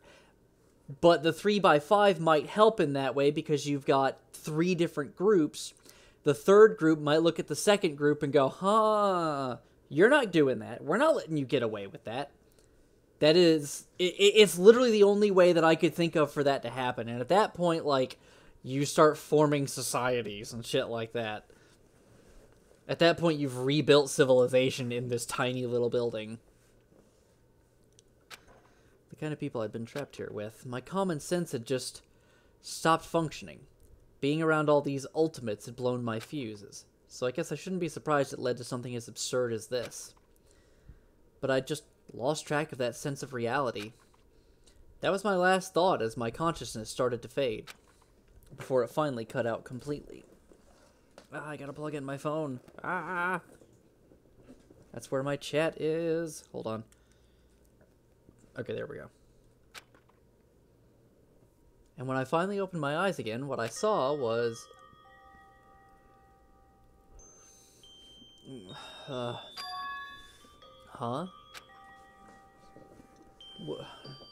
Where am I? As if it had become part of my daily routine, I woke up in yet another room I'd never seen before. Okay, so where am I now? You now have access to the handbook menu. You can use this to check a variety of information as you play. Open the handbook menu by pressing the F1 key. You can use this menu to check the school regulations and character info in the report card section. At certain points, map and truth bullets may not be available. You can also save and load game data under the system section. Finally, press the F2 key to review the transcript. This records all pertinent info, so use this to review comments from everyone involved.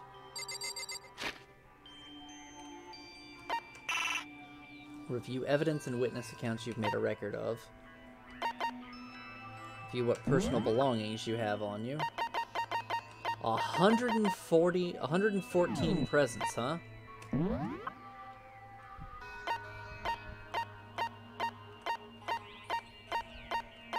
Hold on. I like how those faces barely changed.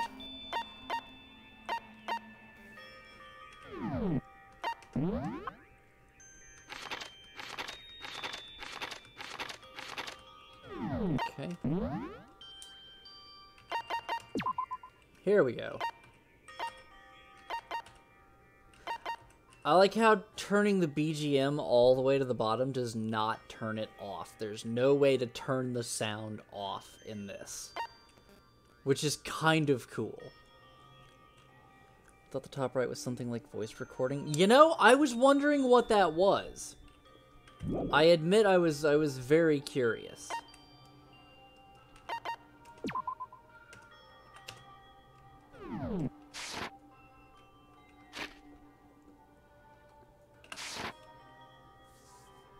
Can only set music to 1 and it annoys me. Yeah, I mean, I admit I like the music, but it is still interesting. Is that a camera? It's some kind of lint roller. I guess we're supposed to clean up after ourselves?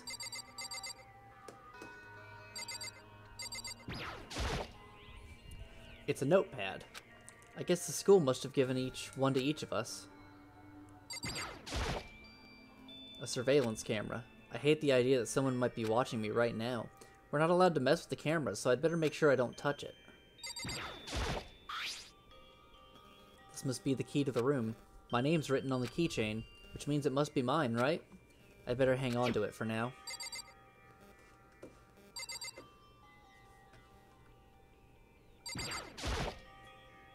There's a piece of paper hanging up on the wall which says, "Announcement from Headmaster Monokuma.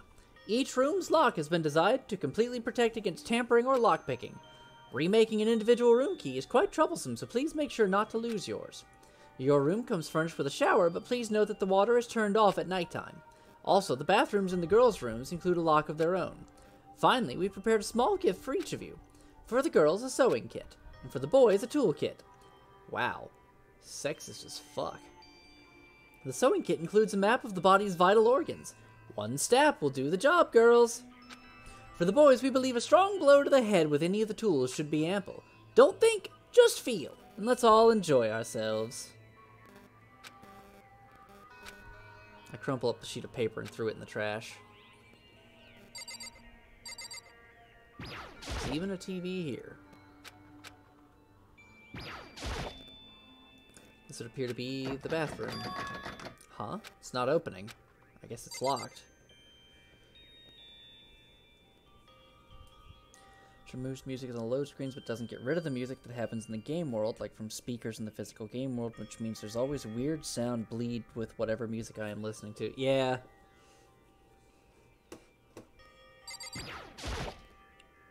Just an everyday trash can. I don't see any kind of trapdoor or hidden compartments or anything. All that's in the trash can is the paper I wadded up and threw away.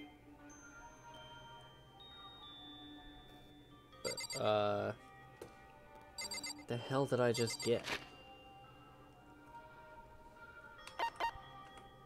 Okay, that's weird. I just got money. Looks like this door leads outside. It's locked. So some of the rooms have locks, huh?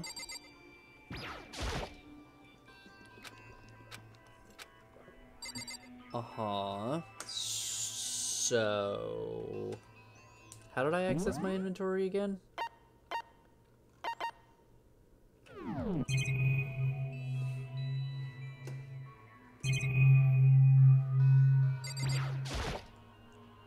It looks like there's something in the drawer. It's a toolkit. It must be brand new. It's still in the shrink wrap. I don't really need it right now, so I'll just leave it here. I think I'm starting to understand. This room must be... sleeping anywhere other than the dormitory will be seen as sleeping in class and punished accordingly. This is my assigned dorm room. Someone must have carried me here after I fell unconscious. So that answers that question. The next question is, what's everyone else up to right now? Metal plate here, metal plate over there too.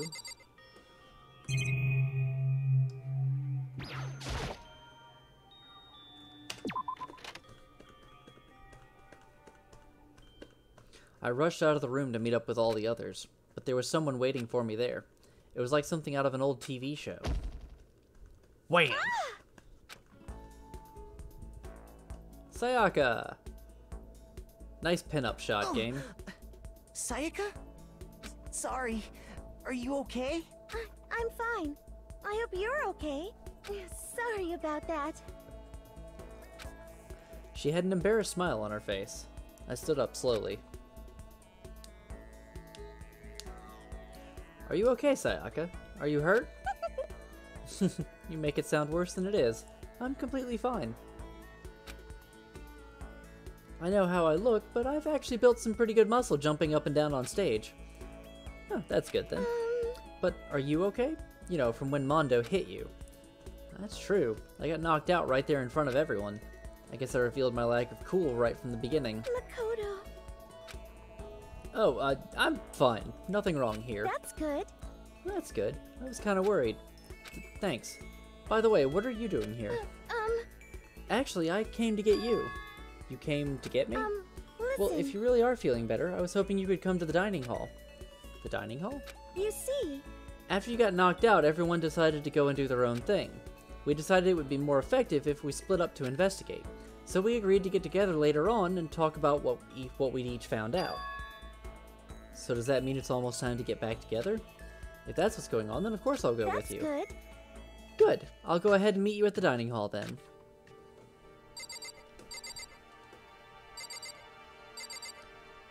Byakuya, Junko, Celeste. I like the little pixel art on each of their doors.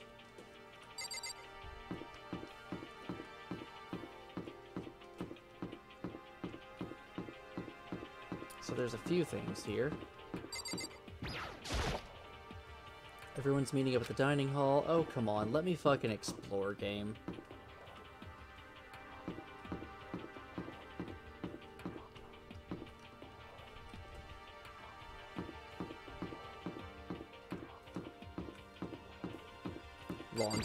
Okay. Laundry, bath. Okay, so there's like a sauna in there. Okay. The dining hall is over there. Ah. So over here is nobody knows. Storage, probably.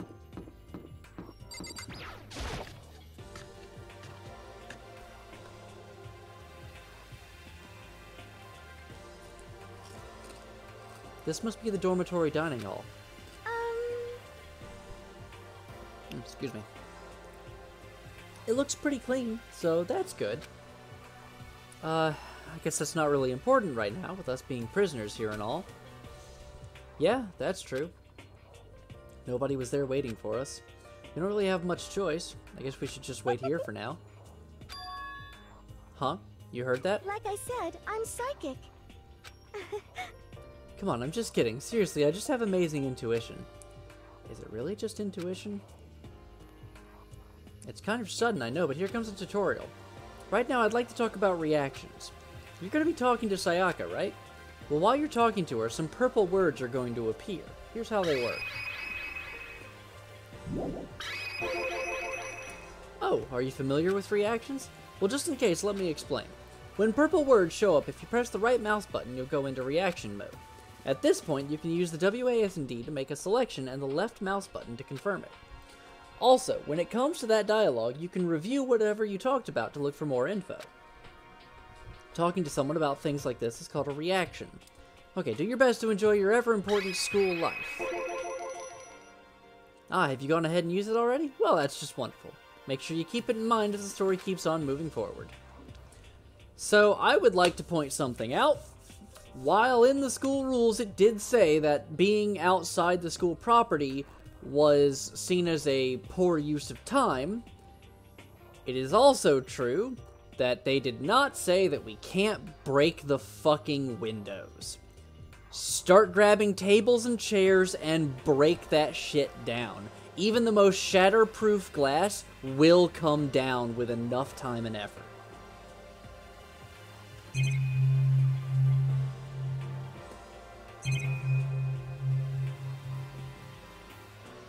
Not just use She-Hulk. So what time is it right now? What, 7 o'clock at night? You were unconscious for a pretty long time. I see. If I had to stay in a place like in this place for too long, I might just go crazy.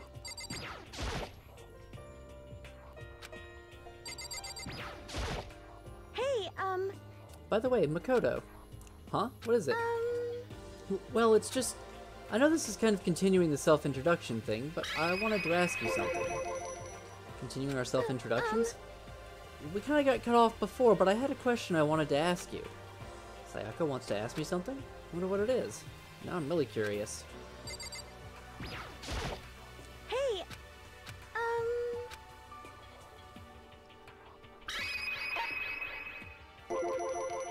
What did you want to ask me? Makoto, did you happen to go to Blackroot Junior High? Were you maybe in class 2? Yeah. Actually, I was. I knew it! I went there too. I was in class 4 though. Do you remember me? Do I remember? Even back in middle school, she was a celebrity with all kinds of ultimates surrounding her. How could I forget? Almost as surprising as her question was that she remembered me. We'd never even talked to each other, but somehow she still knew who I was. hey, Hey, are you okay? Oh, yeah. I'm just surprised is all. I wouldn't have thought you'd remember me. We went to the same school for 3 years. Of course I remember. Well, that's true, but there were lots of students in our grade, right? Plus, I've never been the type of person to ever really stand out. I'm average at everything, and all my hobbies are totally normal. Even normal would call me boring. What are you talking about? You're so strange. Strange? That's... She started giggling even louder. That somehow mysterious smile of hers made my heart grow calmer. Her smile was the nicest smile I'd ever seen. that's good. Anyway, I'm really glad that I know somebody here. Talking to you has made me feel a lot better about all this. You're amazing, Makoto. No, I'm really not. I'm nothing at all compared to all you ultimates. But you're the one that helped me find my courage again, not any of those ultimate students. Thank you for saying that. And to thank you for helping me out, I'm going to become your ultimate assistant. Huh? My assistant? Yep, I'm your assistant now. I'm going to help you out as much as I can, so let's get out of here together. When she says things like that, it just gets me pumped up. Hey, I can't believe no one's here yet, but I'm sure they'll start showing up soon. Almost like he timed it, Taka threw open the dining hall doors right as Sayaka was saying that. Hey! Ah, Makoto, Sayaka. So you two got here first, huh? How unfortunate. Too bad. I was sure I'd beat everyone here. I guess that just means I don't have enough fighting spirit yet. Well, I won't give up. Next time I swear I'll win no matter what it takes. Justice shall always prevail.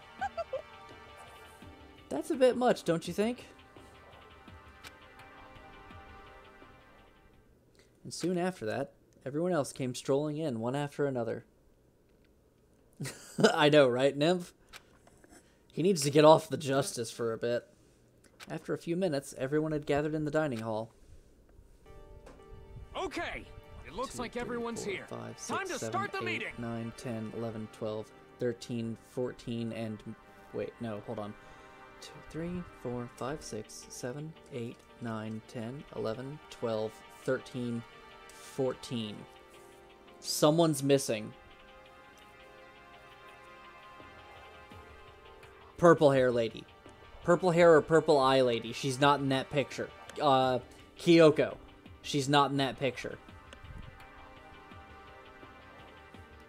Let's all go around and share what we found out during our respective investigations. Am I just missing her somewhere, or... No, she's definitely not there. The sooner we find out what's going on, the sooner we get out of here. Hold on a sec. What are you talking about? What about, what's her name? You know, the silver-haired girl. Oh yeah, Kyoko. What about her? Aww. She's not here. What? Took another look around the dining hall.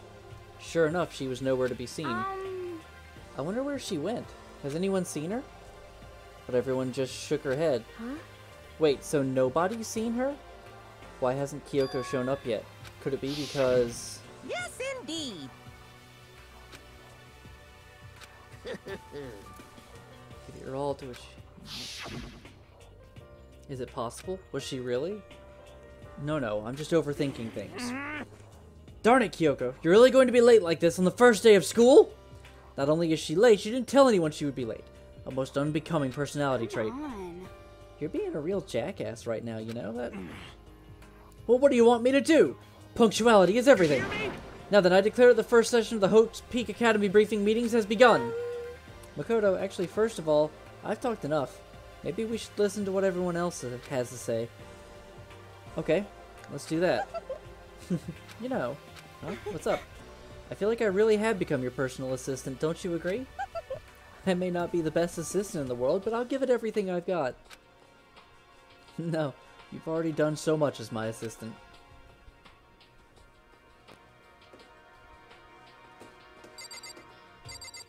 Yeah, I like how everyone's just sitting here like, huh, someone's missing. Oh well, we shouldn't say anything about that.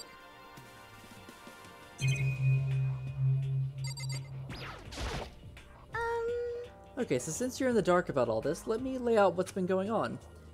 Everyone split up to... Is it just me or does the military guy got Sarugan eyes? If by Sarugan you mean the Naruto red eye, Nymph mentioned that earlier. Everyone split up to investigate different parts of the building, but... You see... Byakuya and Taka each went off on their own, and so did Makoto. I wanted to try to find some clue as to who's responsible for imprisoning us here. But unfortunately, I made no such discoveries. That's all from me. Really? That's it? If I'd uncovered anything, naturally I would have more to say, but I didn't. So I don't. Right. Understood.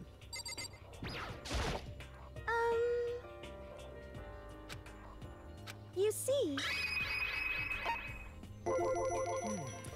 I spent some time looking around the dormitory, and there I made the discovery of the century. I found that there was exactly one room for each person. Well, yeah, I figured that out before anything else. Yeah. Each door already has a nameplate on it, so I guess all the rooms have been assigned already.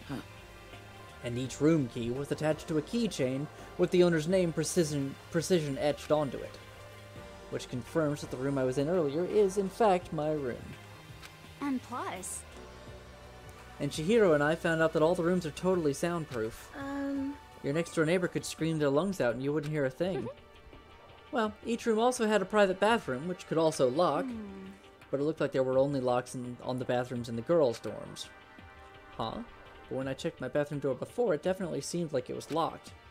That's weird. I should double-check that later. Come on. Nom nom chips. Okay. So they got a bunch of rooms ready for us. They're assuming we're gonna be here for a while. Quiet down and listen! Well, better to have them than not. At least we don't have to worry about surviving like wild animals. That can't be all you had to report, can it, Mr. Honors student? Got it! That's all for my report. Let's move on to whoever's next.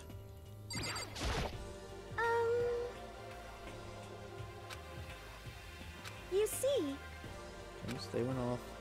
Looks like Leon, Hiro, Junka, and Chihiro all grouped up together. We went all up and down the school, double-checking the windows in all the hallways and classes. We wanted to see if we could get any of those metal plates to come off. And what happened was... nothing. Not a damn thing. We couldn't get a single one to budge even a little bit. What should I do? There wasn't any hope of escaping anywhere. The school really has been totally cut off. This is bad. Everyone, there's windows to my right, your left, my right. It's just windows, people. Like, it's not metal plated or anything. It's just glass. Break the fuck out of them. It's just painted walls. Yeah, I love that everybody's like, there were metal plates covering all the windows, and right in this room that they're all talking at, they're like standing next to windows of the outside with trees outside and everything, and everyone's just carefully ignoring that. Just like writing it off in their minds, no one's talking about it or acknowledging it. They're all just standing here like, just like scratching their chins. If only there were some way we could get outside. Some pathway that we could make. I just... like, one of them, like, leans up against the glass. I don't know. There's nothing. Like... Bad. It really sucks. It sucks. What the hell are we gonna do? Hey, come on. God damn it, calm down. You're starting to make me nervous. You see... And goes for Hina, Sakura, and Mondo. We thought maybe we could find some way to communicate with the outside, so we went looking all over. Oh, it's a greenhouse metal dome. Oh. Okay, that makes sense then.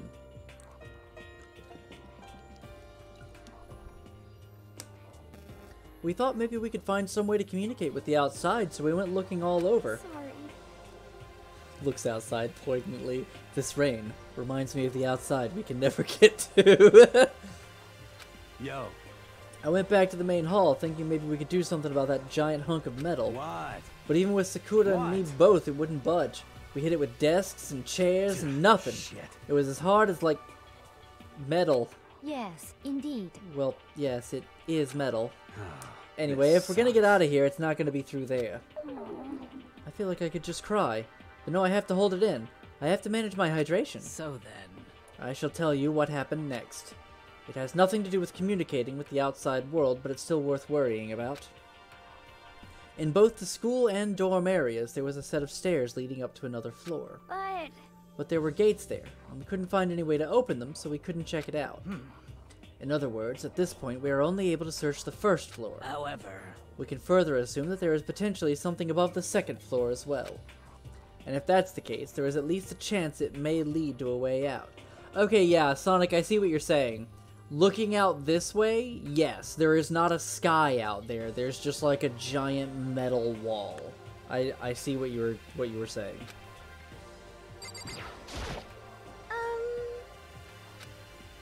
You see,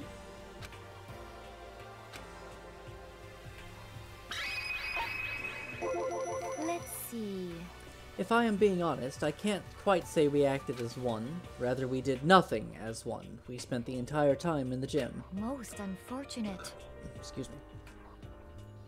Honestly, we are not exactly the types to go running around a school like a gaggle of junior detectives. What the hell's wrong with you? What the hell were you thinking? Just sitting around the gym the whole time?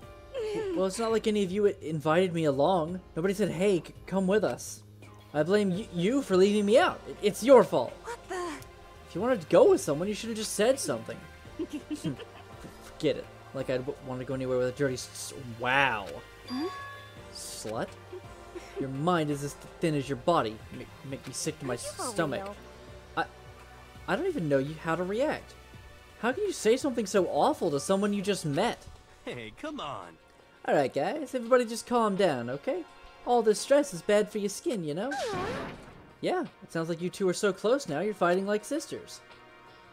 I don't think that's what's going on, Sayaka. Hey, So that's what they have to say, huh? Then I guess I'm the only one left.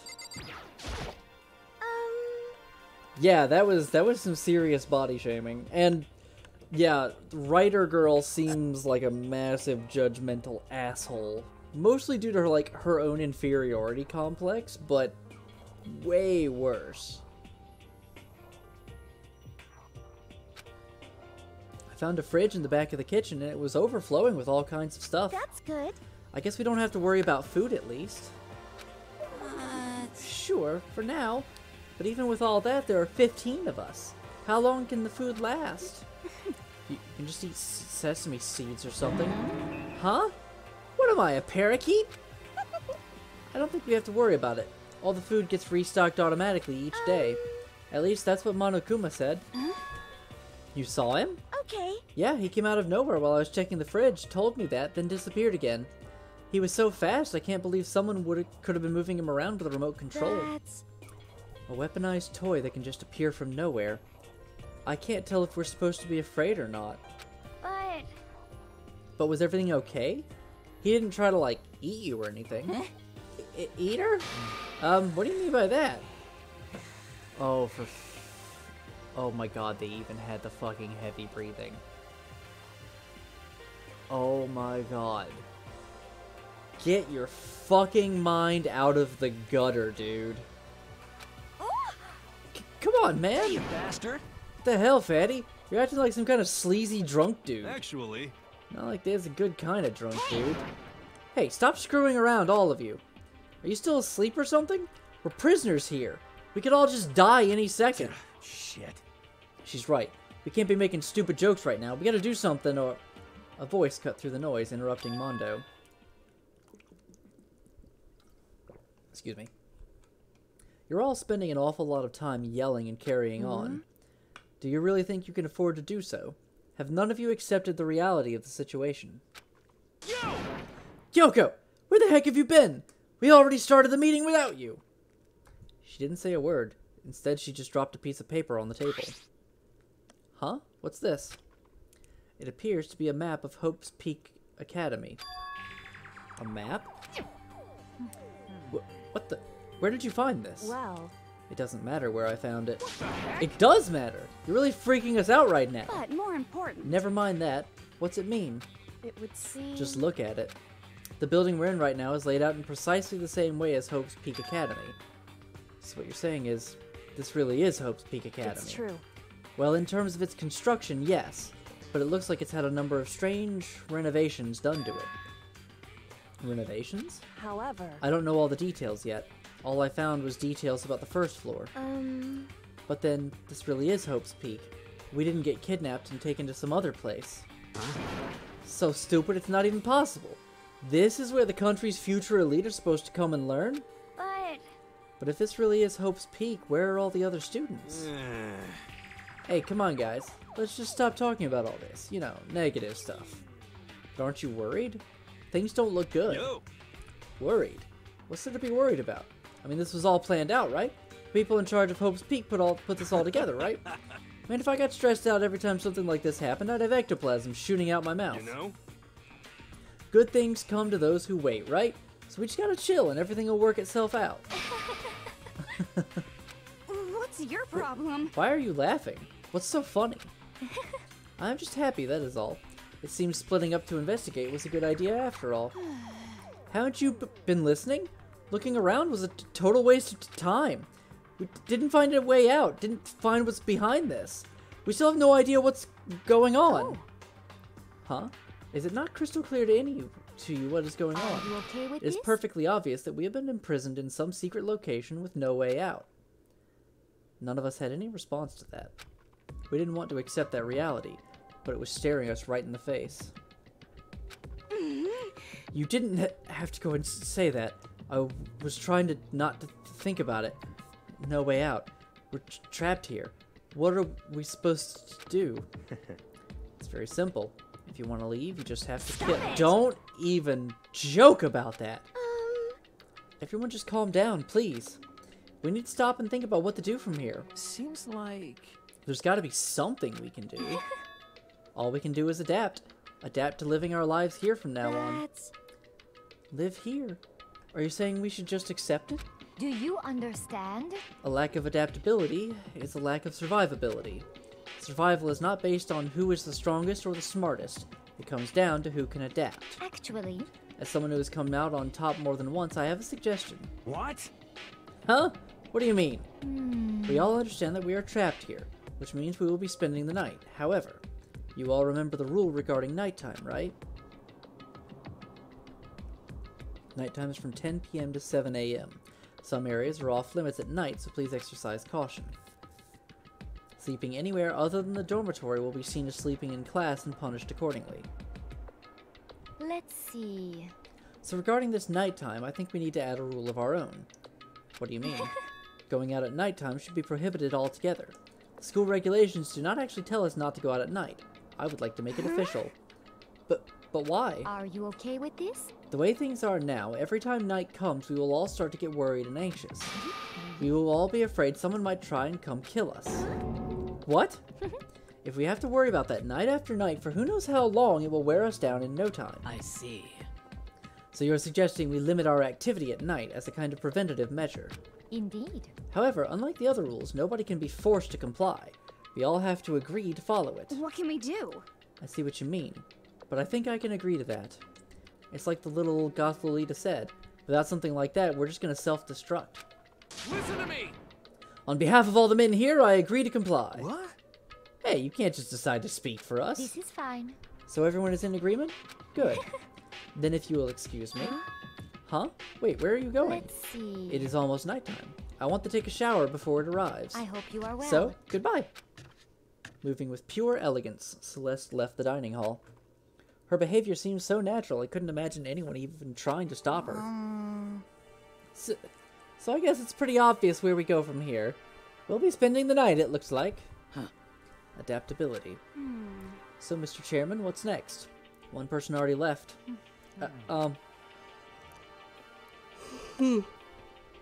Excuse me. Sorry. Well then, let's say we call an end to today's meeting. You understand? Like she said, it's almost nighttime anyway. We can reconvene first thing tomorrow morning. Huh? Do we really have to stay the night here? What can we do? We don't have a choice. We can't go for long without getting some sleep. This sucks. So we have to just give up. That's all fine and good for today, but what do we do about tomorrow? So in the end... Our only option is to split up and look around again, and let everyone know if we find anything. Yeah, okay, let's do that. Then we're done for today? Good, I'm exhausted. With heavy movements, everyone headed off to their private rooms. Makoto, are you ready to call it a day? Yeah, let's go.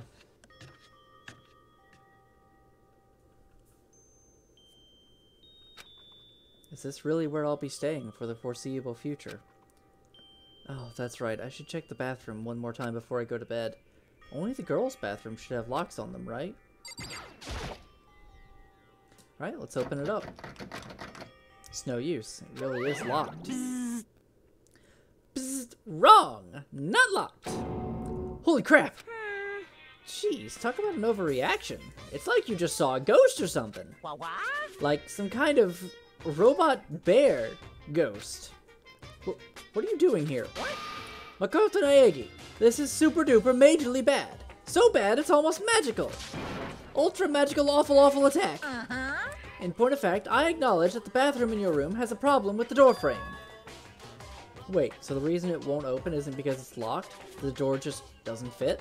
Hey, Didn't you see the notice? What, can't you read? The bathrooms in the boys' rooms don't have locks. I mean, a lock on a boy's bathroom is kind of pointless, don't you think? Well, it's not that. It's not that it's pointless, I guess, but I'm no expert on the birds and the bees and all that. Listen up! Wow. This game just gets more and more sexist by the minute.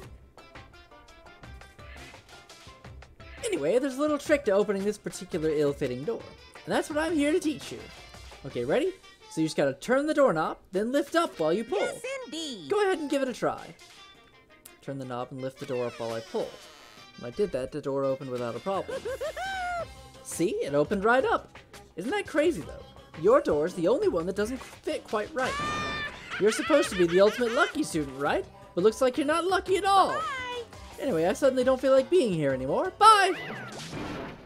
Hey, wait! Damn it.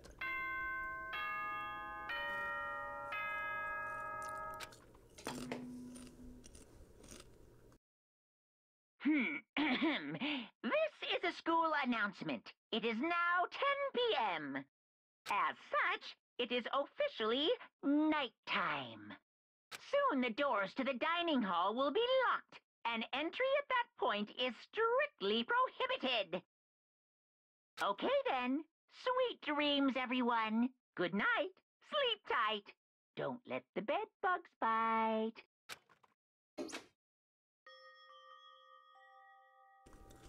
Looks like it's nighttime. We all promised we wouldn't leave our rooms now. All I can do is try and get some sleep. While still mumbling to myself, I collapsed into bed. My eyes closed almost immediately. It's not that I was ready for bed exactly. I was just utterly exhausted.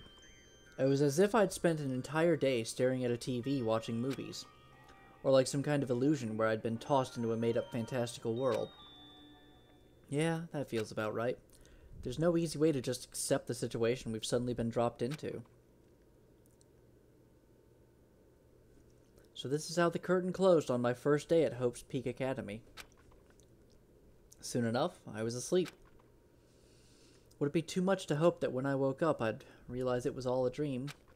It's kind of lame as far as endings go, but I'd be fine with that. Actually, that'd be the best.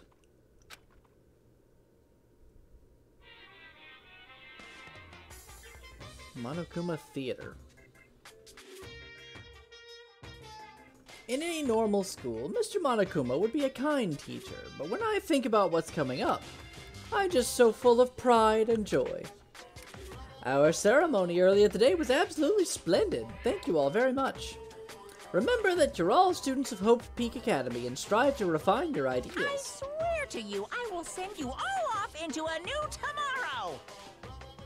Hello, Toasty Breadcos. How are you? Welcome to the stream.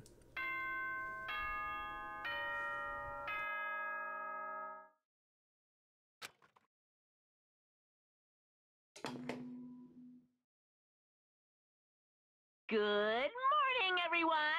It is now 7 a.m. and nighttime is officially over. Time to rise and shine! Get ready to greet another beautiful day! Apparently it's morning, but thanks to the total lack of windows, there's no way to know for sure. Anyway, what should I do now? Maybe I should go find Sayaka and we can figure out where to go from here together. She did say she's my assistant now. Okay, it's decided. I'm gonna head to her room.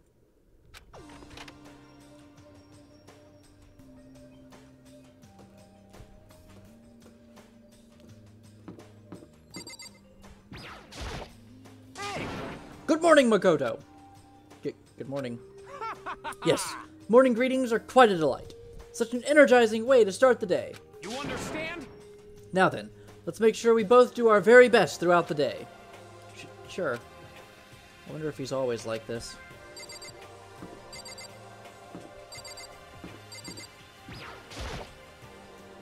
There's a doorbell next to the door. Oh, yeah. Hello? Good morning, Sayaka. My favorite character so far, that's a good question. I would have to say it's a toss-up between Celeste and Aoi. I like both of them. Hi, Makoto. Oh, Makoto, perfect timing. Huh? Listen. I have a favor to ask. A favor? I was just getting ready to head out. If it's okay, would you like to come with me? Maybe we could talk. Yeah, sure. Where are you headed? Oh, I've been thinking that there might be something around here I could use for self-defense. Self-defense? Well, I mean, whoever's keeping us here could show up and attack us any time. You never know. Whoever trapped us here. Whoever presented us with rules for murdering each other. Whoever put us in this insane position. She's right. We never know when they might attack. So I just want to be able to protect myself, no matter what. A weapon that protect yourself. Well, now that I think about it, that display case in the gym entryway had a bunch of stuff. Maybe... Oh, the gym? Okay, let's go. Like I said, I'm psychic. Come on, I'm just kidding. Not really so easy to predict. For anyone who just... Let's see. Finally, most people I know, they hate Celeste. Okay, so... Celeste is a little sketchy, but I like Celeste nonetheless. Like, I like her because of that. That and she just looks really cool. But like, Celeste is one of the first ones here to just understand that this is the situation. She's looked at everything and she's not in denial. And I like that about her. She's down to earth. She's also a gambler, and I love gamblers.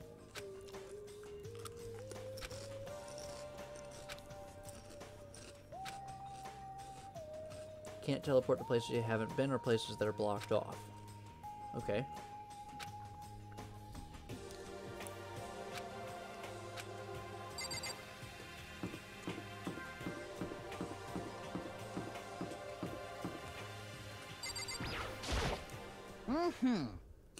Most suspicious. Mr. Naegi, Miss Misono, where are the two of you off to? A man and woman, growing closer? Hey, what are you trying to say? Like when two people are stuck in a hostage situation, and over the course of the story, they fall in love. There's really no other way to express it but to say, how very poetic. Hey, Makoto, do you have any idea what he's talking about? Nope, I don't have a clue. He's shipping you. That's what he's doing. Hey, Like, game, I want to fucking explore. Jesus fucking Christ, just let me go to these places. Hey,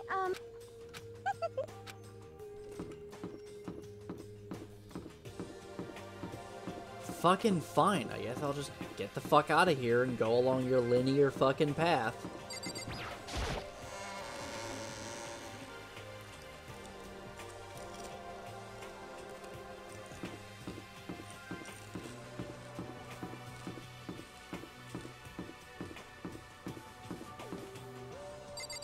Hey, the store's open.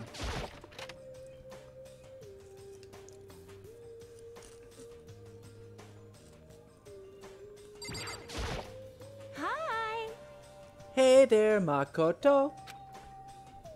Oh, is it just the two of you right now? Are you on a date? What? Come on.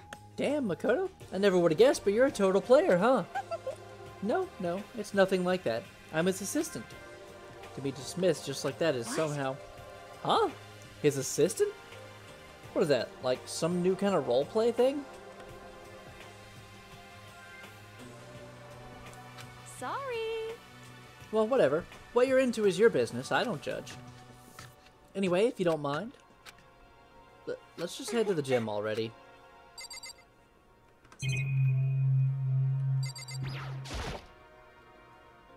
One of the monitors.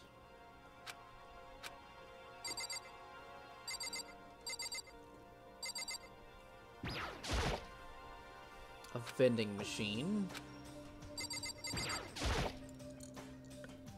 Definitely the school store, but it has a kind of Japanese Western blend. It seems more like a cluttered antique store.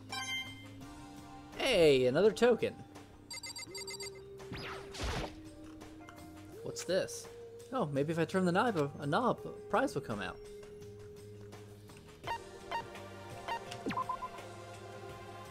During your stay here at Hope's Peak Academy, you'll find coins scattered throughout the school.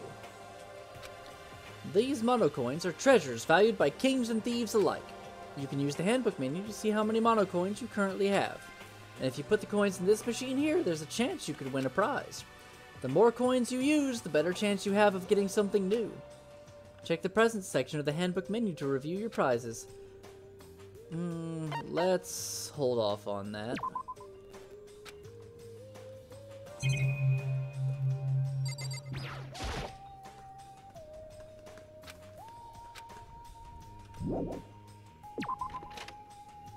Okay. Toko together with those other two. Quite a combination. What's your problem? What do you want? You look like you have something to say. Oh, no. I was just thinking that you three make a pretty unique team. Let me make this perfectly clear. Me hanging out with two people who have muscles where their brains should be is not by choice. Just a second. Wow, that was super mean. Yesterday you were complaining how nobody invited you. That's the only reason I asked you to come with us. I never asked you to do that. Stop trying to drag me farther into your meat dimension. Jeez, I can't believe she just ran off. I will say I fucking hate Toko. Like, I don't give a shit about her inferiority complex. Toko is just a bitch. Wait. We shouldn't pressure her any further. Well... Oh, yeah, good point. They're like water and oil anyway. It'd be weird if they did get along. Hey, Makoto. Well, look who it is. Sup, guys?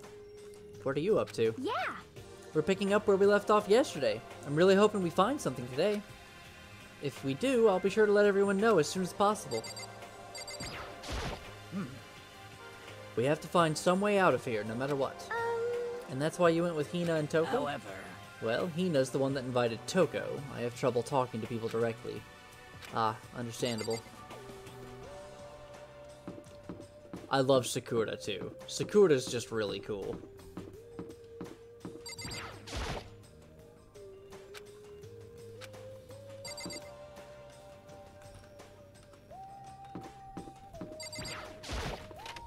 She's a human orc.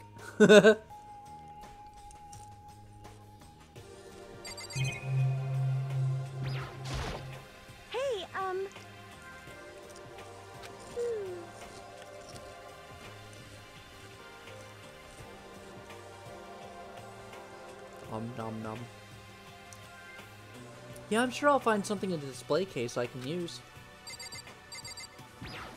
Like a sword? Is this a sword? Oh no, I think it's just a replica. Still, it's pretty impressive. It's completely covered in a gold plating. But, geez, I barely touched it and I got that gold stuff all over my hands. Wow, you're right. Your hands are totally gold. Even just for self-defense, I think it's a little... Well, it's still better than nothing, I guess. You should take it with you. It might help liven up your room a little. Think so? But I guess you better be careful taking it back. You should wrap it in a newspaper or something. Hey, don't worry about it. It's not like you need it right away, right? Plus, if anything were to happen, when the time comes, I'll protect you. You'll protect me? Thank you for saying that. If I've got you on my side, I guess I don't need a weapon after all. Comes from the heart and makes me feel at ease. When I look at her, I honestly feel like I can do anything. Okay, we can stop looking for a weapon then. But as long as we're here, let's hang out a bit more.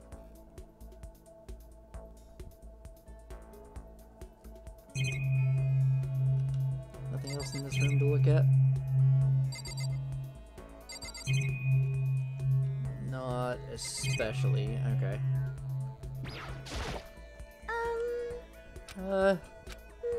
I know I said I wanted to talk to you, but now that we're here, I don't really know what to talk about. Sorry. And I was the one who invited you to come with me, too. Sorry. It's okay. I mean, if there's nothing to talk about, then we can just not talk, right? Huh? Huh? You don't have to force yourself to talk. We can just, I don't know, stare off into space or whatever. Stare off into space? Oh, but you're probably super bored, just standing around doing nothing. No, it's not that it's boring, it's just... I've never really done it before. I don't have a lot of time to just do nothing. I guess that makes sense. You're not a normal high school student like me. You've got tons of stuff to do every day. Listen. Hey, this is kind of out of nowhere, but Makoto, do you have a dream? Well, what about you, Sayaka? What's your dream? I'd love to hear. My dream is... I've always wanted to be a star as long as I can remember. I grew up without a mother, you know? And my dad worked really late every night. I was always home alone. I was just a kid, you know? So I was really lonely. But that all changed when I saw a pop star on TV for the first time. She was so pretty, like a princess, and she could sing and dance. But more than anything else, there was her smile. Looking at her smile, I could feel my loneliness melting away. I decided that's what I wanted to be someday. I wanted to give that kind of encouragement to others. Eventually, that became my dream. That's so amazing, though. You were able to actually fulfill your lifelong dream. Honestly, it's really incredible. I did whatever it took to reach that dream. I mean it. Even some things that weren't so pleasant. Huh? You see. I honestly believe that as long as you kept chasing your dreams, someday they had to come true. But to do that, you can't take your eyes off of your dream, not even for a second. Even if sometimes it's a bad dream, whether you're awake, whether you're asleep. To make your dream a reality, you have to keep your gaze fixed on it, no matter what. In that world, if you lose focus for even a split second, you get left behind. You have to keep on swimming against the current, without even taking time to breathe. That's the kind of world my dream lives in. Is it really that tough? Is it not fun at all? Oh no! Oh no, don't get the wrong idea. It's super fun. But that's exactly what scares me. Huh? I enjoy every single day I wake up and get to do what I do. Everyone in our group is amazing. We're rivals in a way, but they all mean so much to me. We've been performing together since we were so young, so they're all like family to me. Without them, I would have given up on my dream a long time ago. To work together and fulfill our dreams together has brought me so much happiness. But that's why... But that's the thing that scares me the most. If the world gets tired of us, then what happens? What happens to us? Then the dream dies. Those wonderful days come to an end and everyone goes their separate ways. Sayaka. She's trembling. She must be terrified. She worked so hard, sacrificed so much to get where she is. She must be terrified of losing it. You see. So that's the reason I decided to come to Hope's Peak. Huh? What do you mean? Well, they say that if you graduate from here, success is basically guaranteed. Which means I could keep on performing with my best friends forever and ever. At least, that's what I thought. I really did believe that, but now we're trapped here with no way out. They're probably waiting for me. While I'm in here, the world out there is forgetting about me. Minute by minute, we're all disappearing. But still, Sayaka, I can't afford to be stuck in here. That was the first time I heard her cry out from deep within herself. She sounds desperate, but I can understand why she'd feel that way. Trapped here this way, the dream she put so much effort into is on the verge of disappearing forever. And that isn't something that can be fixed with a few kind words. The weight she's carrying, I can't even imagine it. Sorry. I'm sorry. I didn't mean to complain. I kinda killed the mood, huh? No, not at all. Sorry. I'm really sorry. Sayaka, actually, are you hungry? Before we head back, why don't we go to the dining hall and get some food? So, okay. You want me to make us something to eat? I might not look like it, but I'm actually a pretty good cook. Wow, really? What's your specialty? Chili oil. You mean the condiment? Just kidding.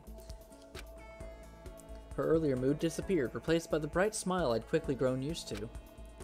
But how did it happen so fast? It was almost like a mask, like some kind of neutral expression. Everyone's hiding things.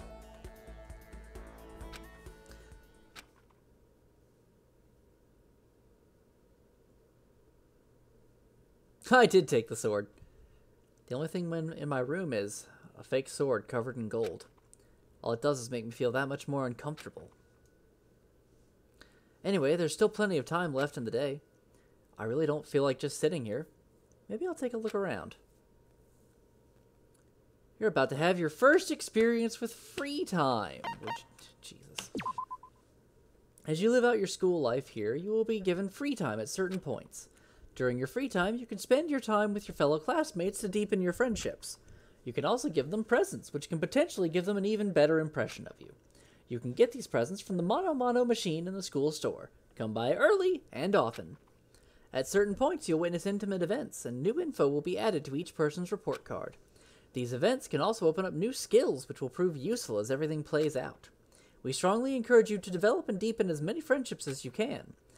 Also keep in mind that when you talk with a classmate, time will pass. When you're finished, you will automatically return to your room. After a certain amount of time passes, your free time will come to an end, and the story will progress.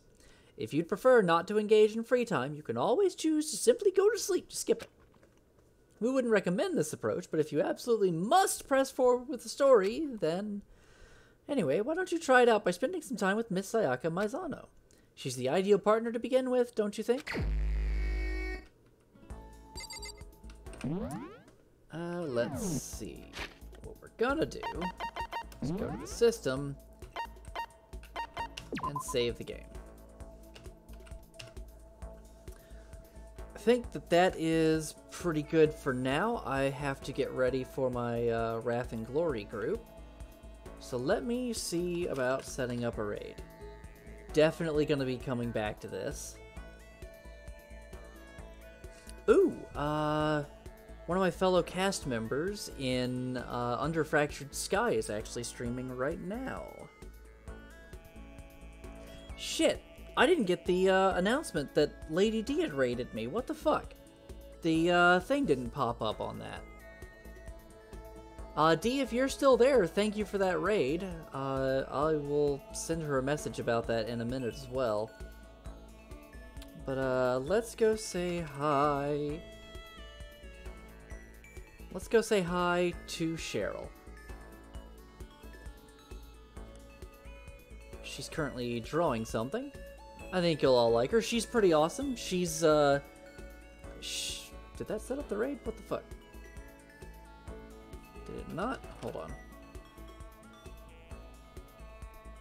Something went wrong. Try that quick action again later.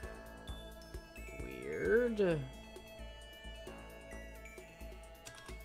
But, Cheryl, aka Noati Art, she runs a few things, actually. She does art from time to time here, but she, runs a store, called Noati's Creations? I'll have to get that information from her, or we can ask her once I find a way over there. But she sells a whole bunch of different stuff. She has a chainmail store. She has an arts and crafts store focused on eldritch abominations, such as Cthulhu, as well as more, you know, sea-inspired stuff. And she's just, in general, really cool. She does LARPing for Vampire the Masquerade and a whole bunch of other stuff. It does not want to fucking send the thing, so... There we go. Bye.